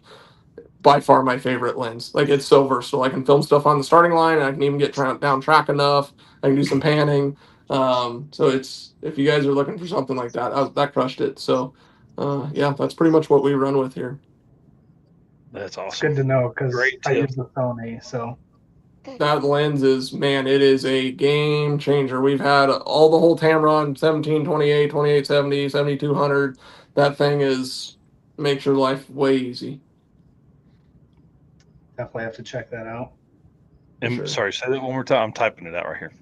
70. It's a Tamron. What? 35 to 150. Is that what you said?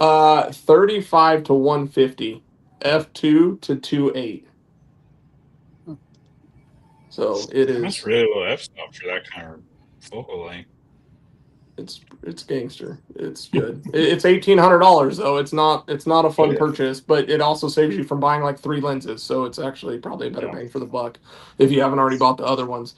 And then like we did pick up one of the like the zoom cams, and that came in pretty handy for the drag and drive stuff because man, it's hard to zoom down track and get that footage. It like to get the scoreboard in when they're working in the photo when you're trying to use your lens and your mirrorless. But yeah, no, it's all. I keep looking at more stuff, and every day you want to go buy more and make your life easier. But I will tell you, like the equipment's only part of the game. You can have a far less camera, and if you're a gangster editor, you will crush somebody with a better camera. Do not let the equipment hold you back. Like, I promise, it will elevate your game. But if you're a gangster, you'll make it work. So Absolutely. All right, Daniel, Daniel. what about you? Yeah, I'm on the Canon side of things, so I've had a Canon since I started pretty much. So I did at one point calculate how much it would cost me to switch to Nikon, and I didn't do it. It wasn't worth it. So once I'm you're still in, on you're in. Canon. Yeah. I'm still on Canon, but I mean, whatever you get used to and find easy to use, keep using it. I mean, the gear is just part of it. A good eye on things. It's pretty much the main thing you need to have. I mean, if you don't see a picture, you can't take the picture. That's No. the biggest thing I would say. And people that ask me what camera is the best one, I always have the same answer: is that the one you have with you. That's the only camera that is the best one you can look at. Yeah. If you don't have a camera with you, it doesn't make sense anyway. So. But I do have I switched over to mirrorless like a year or two ago, and I'm still debating if I like it or not. As I only take photos, but I'm still using the old lenses, so I have something in between there. The adapter. But, I mean, yeah, I have all the way from 50 mil to 300, I think, and times 2 on that. So I can do zooms. And, Yeah, and holding the get out there, 120 touch to somebody. 300 f2 f2.8 is handheld and full zoom. That's a good workout during the day. Good for the curls. Oh yeah, I actually went right after I bought the mirrorless camera for 6,500 euros. I broke my arm in 3 places right after, like a month after. I wasn't even sure I could do photography anymore. So first thing I did when I took off the plaster was to take up the camera and see if I still hold it. That works. So I went to sick week, and that was a good training exercise, holding the camera for 5 days in a row. I bet. Yeah. My arm got good from that exercise on sick week. Johnny, what about you, buddy? Honestly, I can't remember my first I know it was Canon. I can't remember the model, but I mean, it was like a $400-$500 just kit camera and lens from Walmart. And then up to the circuit, I was shooting with that. And then I was fortunate enough to get a 6D Mark II from Chris Story. And that really boosted my photos. And I got, I think, more into it than I was. And then up to, I think, a year and a half ago, I went straight into mirrorless and just bought a Canon R6. And then, well as that, as I bought a 70-200 and a 24-70 to replace the kit lenses that I was using. Nice. I would say those two lenses are the ones you should go for the first thing you do, because those are the go-to lenses for everything. You can do pretty much all the photography with those two. What about you, Gary? So when I started the YouTube journey, I set out with a goal to get monetized with no equipment whatsoever, just a cell phone. So I want to say it took me 5 months that I got monetized with a cell phone. And I told my wife, I said, like, the second I get monetized, I'm buying gear, just because I wanted to be like a cinematic shooter and stuff like that. So yeah, literally, as I was waiting for the monetization paperwork to come in, I had bought a Sony A7 IV, an RS3 Pro gimbal, DJI mics, and all that stuff. So I still have all of that in as almost as a backup set now. So I find nowadays I always want to travel with 2 cameras just in case something ever happens to the camera I'm shooting with. I have a backup, right? Because you don't want to get caught without a camera. So I ended up buying this year a new Sony A7R5, which is one of the latest and greatest ones out or whatever. It's got AI auto tracking and stuff like that in it, which is pretty cool. And so yeah, so DJI mic 2s. I carry 2 sets of mics with me everywhere I go, just in case I once again have an issue with one of them. I got backup mics with me. I carry backups of everything, to be honest, but all Sony stuff.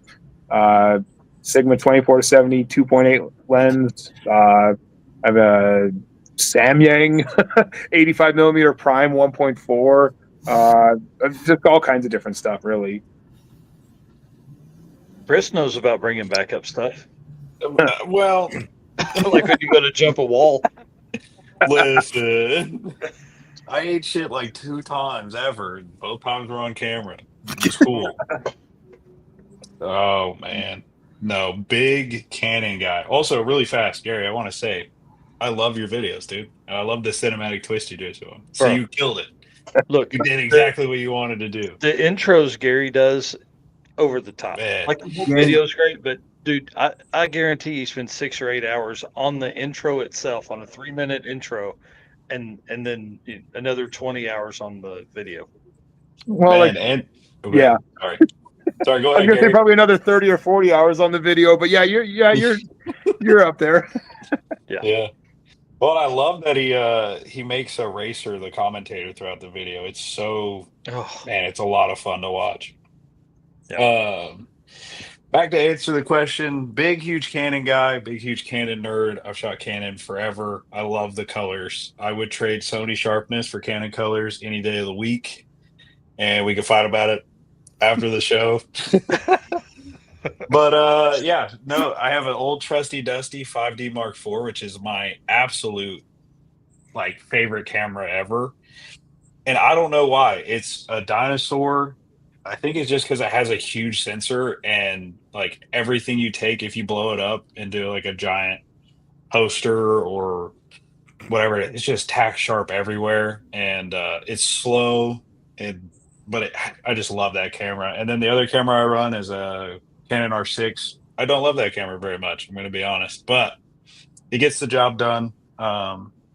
And the lenses, I rock a ton of different lenses, but my 2 go-tos are the Canon 24-70 and Canon 70-200. You just kind of have every bit of focal length that you need in those. But when I'm trying to get real stylish, I'll usually pop on any one of my array of prime lenses from 35 all the way to 105.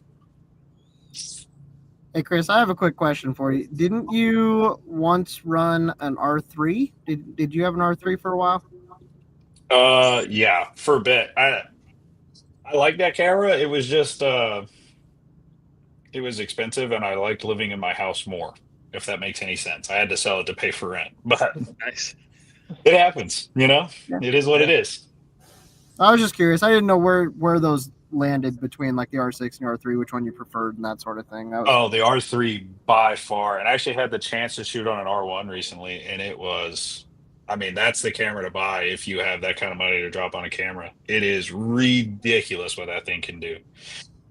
And so same thing with the R3. The R3 was great. It did a bunch of really unnecessary things for me. Like the 30 frames per second is mostly unnecessary. I mean, it's cool if you're trying to capture like a baby wheelie or whatever, but um, I think that's why I like the 5D Mark IV a ton. Is it doesn't have all of the crazy features that the newer cameras does. It's just a super rock solid camera. You put your settings in and you click the button and it takes a fantastic photo almost every time. They actually updated the firmware, so now you can do 195 pictures a second. Yeah, with that's R3. ridiculous. I don't want to look through that. Although That's only in 0.2 seconds, so yeah, that's wild. Even Time the it would take R6 to is edit like, all that. I'm yeah, gonna try that sometimes. Not raw. yeah. I don't even want to look through that many photos from like 1 second. Like the R6 does like 20, and I shot rollers on it one time, and I'm like, okay, that looks the same. That looks the same. These all look the damn same. I'm just gonna pick the first one that's in focus. Yeah. Yeah, and also like Daniel was saying, like camera gear is a very on the photo side at least. On the video side, you kind of need to drop some coin on some good stuff. But on the photo side, it's such a small piece of the puzzle. I mean, composure is a ton of it, and I mean the camera really isn't. I mean, it's a tool, but it's not. It doesn't define the art form, in my opinion. Mm. I had a friend that had a pocket camera, and he did amazing things with that small pocket camera. I Absolutely. mean, he blew my pictures out of the water every single time. Yep. Yeah, and that was stuff that I was telling Johnny, like when I gave him that camera, like the 6D Mark IV is not a great action camera. It's actually it's a pretty decent portrait camera. So to take it and to do action photos with it, like I intentionally gave him that camera on purpose because I knew he had an eye for it. And I knew if he could master that camera, if he got into anything else, like he was just gonna crush the game. So um, just to really focus on your composition and having the correct settings in it and getting the editing good. So that way he And wasn't using the finding the camera as a settings crutch. quickly, finding the Yeah, settings quickly, and I turn this way. Now I turn this way, and the settings need to be something different. So you need to know everything on your fingers directly. So absolutely. that's the main thing I would say. Learn the camera. that was Yep. one thing whenever I first started, like way back. I first started YouTube. I went to PRI, and I think this was in like 2018, 2019, and I got to do an interview with Larry Chen at that point, and I was asking him, what the most important thing that he had and just advice that he had for somebody getting into it, and what he said was use what you have and use the money that you would use to that to get to events, and the more that you're out shooting, the more you're going to learn, the better you're going to get faster, and I took that to heart, and that's what I've been trying to do, and it's been fun. I would say if you can do great things with bad cameras, you can do good, really good things with good cameras. So Yep. that's a way. That's a Oh good way yeah. to learn. Tim, what do you shoot with, buddy? Right now I have a 5D Mark IV. I will agree with Chris. It is a dinosaur, but it is a trusty dinosaur. It works every time. The only time it doesn't work is when I mess something up. But I started in Canon with a pocket camera where the lens is actually attached to the camera. It wasn't interchangeable. That's what kind of bit the bug for me to go out and buy a DSLR with the interchangeable lenses. And I think that was 60D, and I rocked that for years. I think up until I bought my 5D Mark IV, and I bought my 5D Mark IV in 20. I think it was 2020. Wow. So Tell them about that nice new lens you have. Nice new lens I have. Mm-hmm. Oh yeah, the 70 to 200 that I have.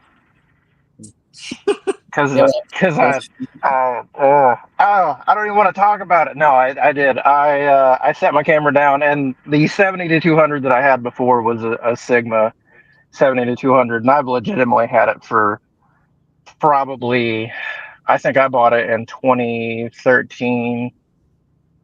So I've had it for a while, and I set it down like an idiot instead of hanging it off myself with my camera strap, and it fell off of the guardrail and broke.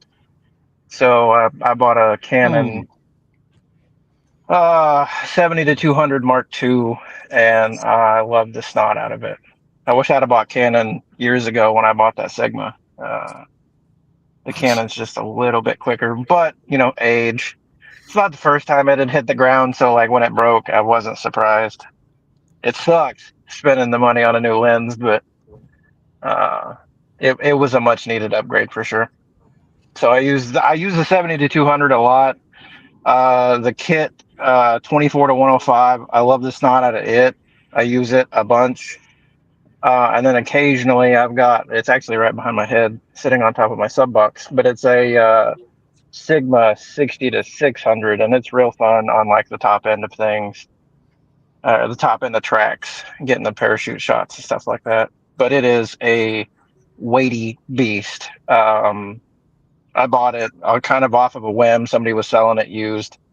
And I was like, yeah, that'll be fun. It's not fun wielding it after about 30 minutes. It's definitely an arm workout for sure. Well, so that's really why you started working out and losing the weight, was to carry that that big lens around. Yeah, I weighed it one time because we were outside of the drag race stuff. I do astrophotography, which is stars and planets and nebula and all of that kind of stuff.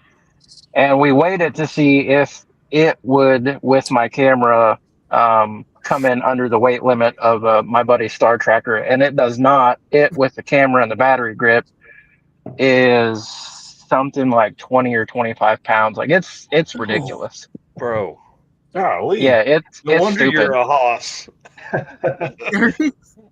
What you got? Because I got addicted to the gym.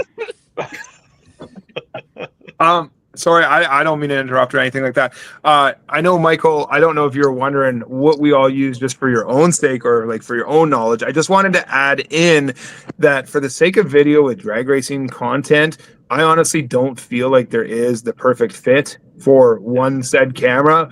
Like, I know a lot of guys like my cinematic work and stuff like that, but I'll tell you straight up, using a mirrorless, like I'm on a 24 to 70 lens or whatever, I can't hit the boards for the life of me. So like I always try to edit and post production, but a lot of times, like when you're trying to scale in, you get blurry boards or just don't get a clear shot top end, where that video camera you're saying that you bought with the 20 times like digital zoom or whatever is the actual appropriate answer for technically filming drag passes and like getting the boards and stuff like that. You just can't use that, in my opinion. You can't use it. It's harder to use that video camera to like try to get like, say, some of that cinematic, like close, slow pans of wheels and this and that and whatever else. 100%. Yeah, I definitely feel like that camera does what it needs to, which is follow the car down the track and get the board. It does that great. It's just, man, me and that son of a bitch. There's so much work in that video stuff. I bought a gimbal last week and used my cell phone last weekend at the track, and I was like, I don't know how to. I felt like a child. I was like, I don't know how to operate any of this stuff. Yeah. And I think it goes back to what Daniel said. Whatever you've got in your pocket is right. Huh? Nope, sorry. Yeah, I think what Daniel said's right. Like whatever you've got's the right one. You just got to figure out. It just takes time to learn it for sure. Yeah. Go with what you have and learn from that, and add to that whenever you feel that you found the limit of what you have. For sure. Definitely that. If you keep liking it, expand on what you have. Yeah. Yeah, I just gotta get like how to operate the gimbal and make it do what I want it to do and all of that stuff. So yeah, there's definitely a learning curve and an uphill battle to the video side of things, coming from just a photo guy that was like, hey, let's buy a gimbal and do photos or video stuff. Yeah. Yeah. It's tough. It's tough because like as we all grow, we're trying to like provide more stuff, and then we see some shit like what Gary does, and we're like, I want to do that. Stuff like that. Oh man, what Jesse does, I'm like, oh crap. Now, Yeah. so you just keep grabbing attachments and all that kind of stuff. Well, I've got one last question, then we'll wrap this up. So, what should newbies know before getting into shooting drag and drive? Just get out and do it. Yeah, I was gonna say, grab a camera and come on. Ask questions. Don't be afraid to ask questions, because everybody that you share the wall with will definitely provide you with help in their capacity. As what they know and stuff that works for them. And just don't be afraid to try new stuff. We don't bite. Yeah, we don't bite Talk that to hard. people. That's That the main hard. thing. I think Chris might stab, but he doesn't bite. Right? Definitely stab. Oh Hey, man. what I think, I guess, for some advice would be to get ready to not sleep if you're going to do a drag and drive. Be Yep. ready to just Yeah. stay up for about a week straight. That's a good pointer. And then you can't be everywhere at once, and that's a struggle. So pick your battles, be in the positions you want, and I'll always go up and say hi to people with cars. And I should be better at that. I want to be better at that, but build those relationships with those people, and they'll lean into what you're doing, and they will help you get the shot. Or if you ask them to open the door, shut the door, or whatever, they're all about it. So, and that might just help what you want, and that gets you your shot. So, and then just put as much of it out as possible. Literally put as much content out as possible. Get as many eyeballs on your thing. Put some watermarks on there, but tell people who you are. No, that's And the good. main thing, have fun. Yep. Yeah, Don't definitely. do Above a all good else, job have fun. No doubt. Definitely, yeah. Get yourself out there. A big tip: don't overshoot. Shoot, but don't overshoot, because then you have to pay the piper of that. It doesn't need to be in high That's plus all the time. What? Try to focus on I one or am two things. strict- Maybe during one day and test something else, and the next day and some stuff like that. I mean, Yeah, trigger don't control. don't try to be everywhere. I tried that. It doesn't work. I want to, Yeah, but exercise. Yeah, there's that fear of missing out, though. You're like, man, if I'm over here in the pits, like I might miss something on the track. I get it. I've been that way for a lot of years, because I'm like, well, I got to be here and there and this way and that way, and yeah, like you said, you end up missing out on more stuff trying to be everywhere at once. Yeah.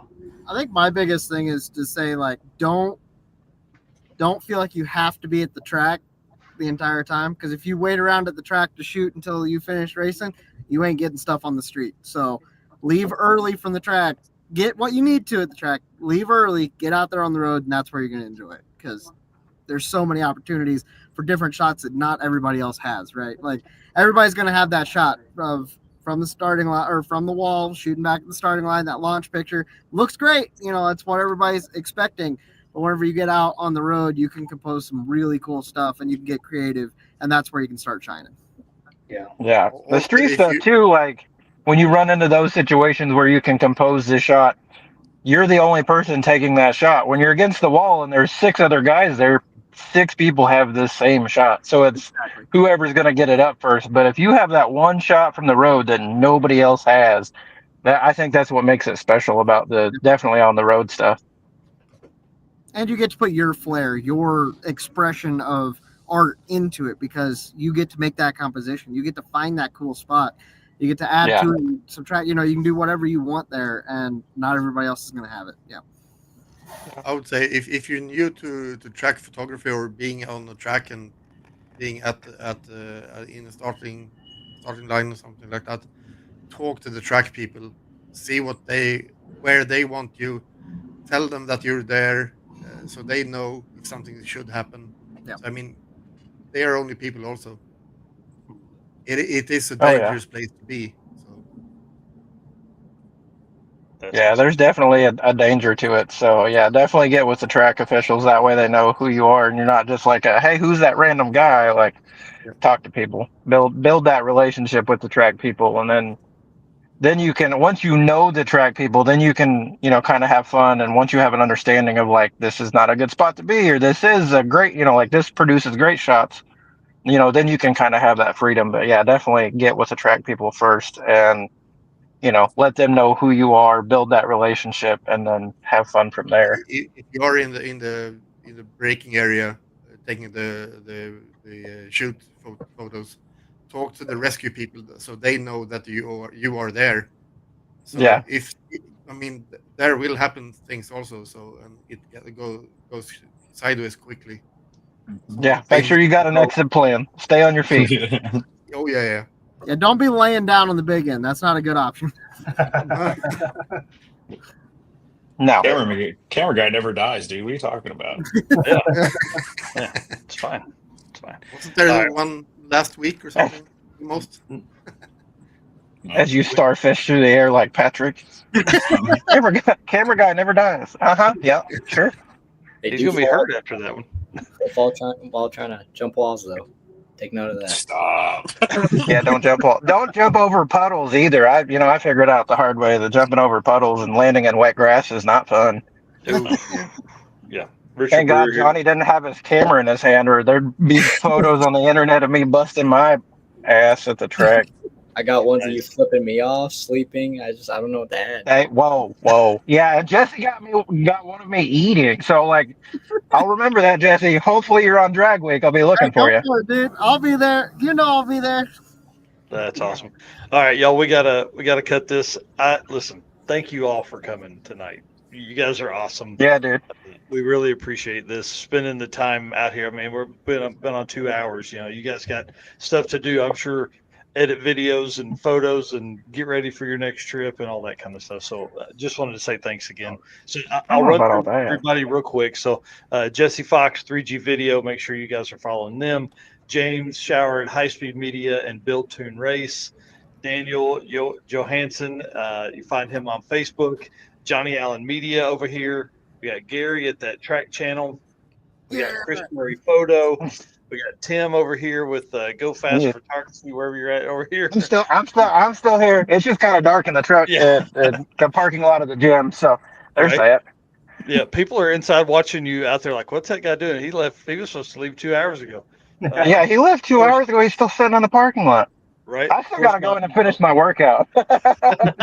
That's awesome. My right-hand man, Eric White, you guys can find him here at Drag Driver Pete on and Motorsports Paparazzi and 815 LSX Swaps. So I'm gonna kick everybody off except Eric, but you're gonna be backstage, so hang out for just a minute.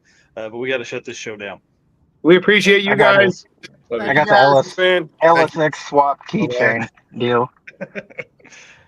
Still got it. Dude, this is a bunch putting all these people backstage.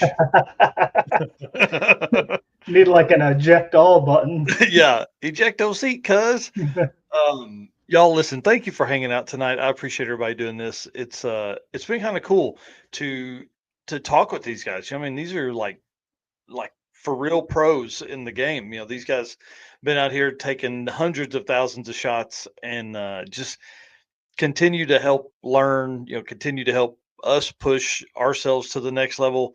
And the great thing about doing this is we're helping document people's lives. I mean, it's really what the story is behind the scenes, is how we can provide that for people. We're telling stories that people generally wouldn't have that opportunity to be told. So, or we're catching a piece of content that they wouldn't have otherwise without us. So again, thank you to all those guys for being on. We'll put their stuff down in the show notes and links to their pages and all that kind of stuff. So again, thanks everybody for being our race car friends. We appreciate all the comments tonight. Everybody's been great. We appreciate the support so much. And a couple weeks ago we passed 100,000 total followers. It still just blows my mind. It's kind of surreal to think that there's that many people that pay attention to what we do here at Drag Driver Pete. So thank you all for being here. Thank you for being a part of what we do here at the program. And I promise we have something working that's huge. It's very, very big for the drag and drive community. So I'm really excited about what we've got going on behind the scenes. And it's taken months and been hard at it for a while. So this is going to be kind of fun. Thank you so much to our sponsors that make all of this possible. Without them, we can't do the travel. We can't go to stuff like Six Smokies and Hot Rods by Havlik and Six Summer and Mega Week and do host the circuit and do all that kind of stuff that we do to kind of help push the drag and drive community forward. That's one of our biggest things here. So we want to just continue to show show kindness to all of the racers that are out there. Every racer that takes up a drag and drive banner, we want to help them push that, and these sponsors can help us do that. So Summit Racing, Deech Works, Molly Motorsports, Driven Racing Oil, Howard's Cams, J-Wire Solutions, Performer Built Transmissions, Car Chains 3D, Power Tube TV, WAF Racing, Sweet Patina, and Racing Junk Classifieds. Guys, if you're trying to do some shopping, hit them up. And then on the next episode, dude, I'm so pumped. I'm driving up to Havlik's next Wednesday, and so I'm going to be on site in Cordova to do the show next week. Eric will be at home getting his last bit of stuff packed so we can spend a crazy weekend together.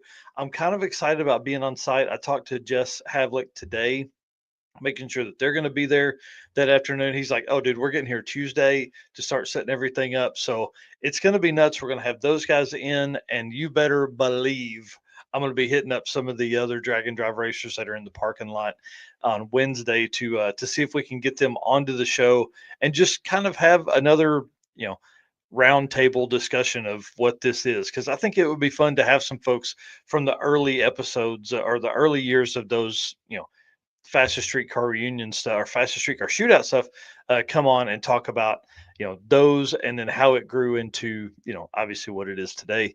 And then the episode after that, episode 117, is Bill Alexander of Driven Racing Oil. He's going to be on talking about all the stuff that they do with racing oil and everything that they got going on over at Driven and how they got involved in all of this drag and drive lifestyle. So we'll be we got 2 weeks packed of stuff to come up with. Yep. And thanks to everybody that placed orders already. We got a bunch of orders tonight for the parking lot beer shirt. Remember, 1 week ends next Thursday. So if you want to get on that pre-order, head over to the website. And thank you to everybody that had already done it. And we will see you guys Saturday morning. Yep. Later.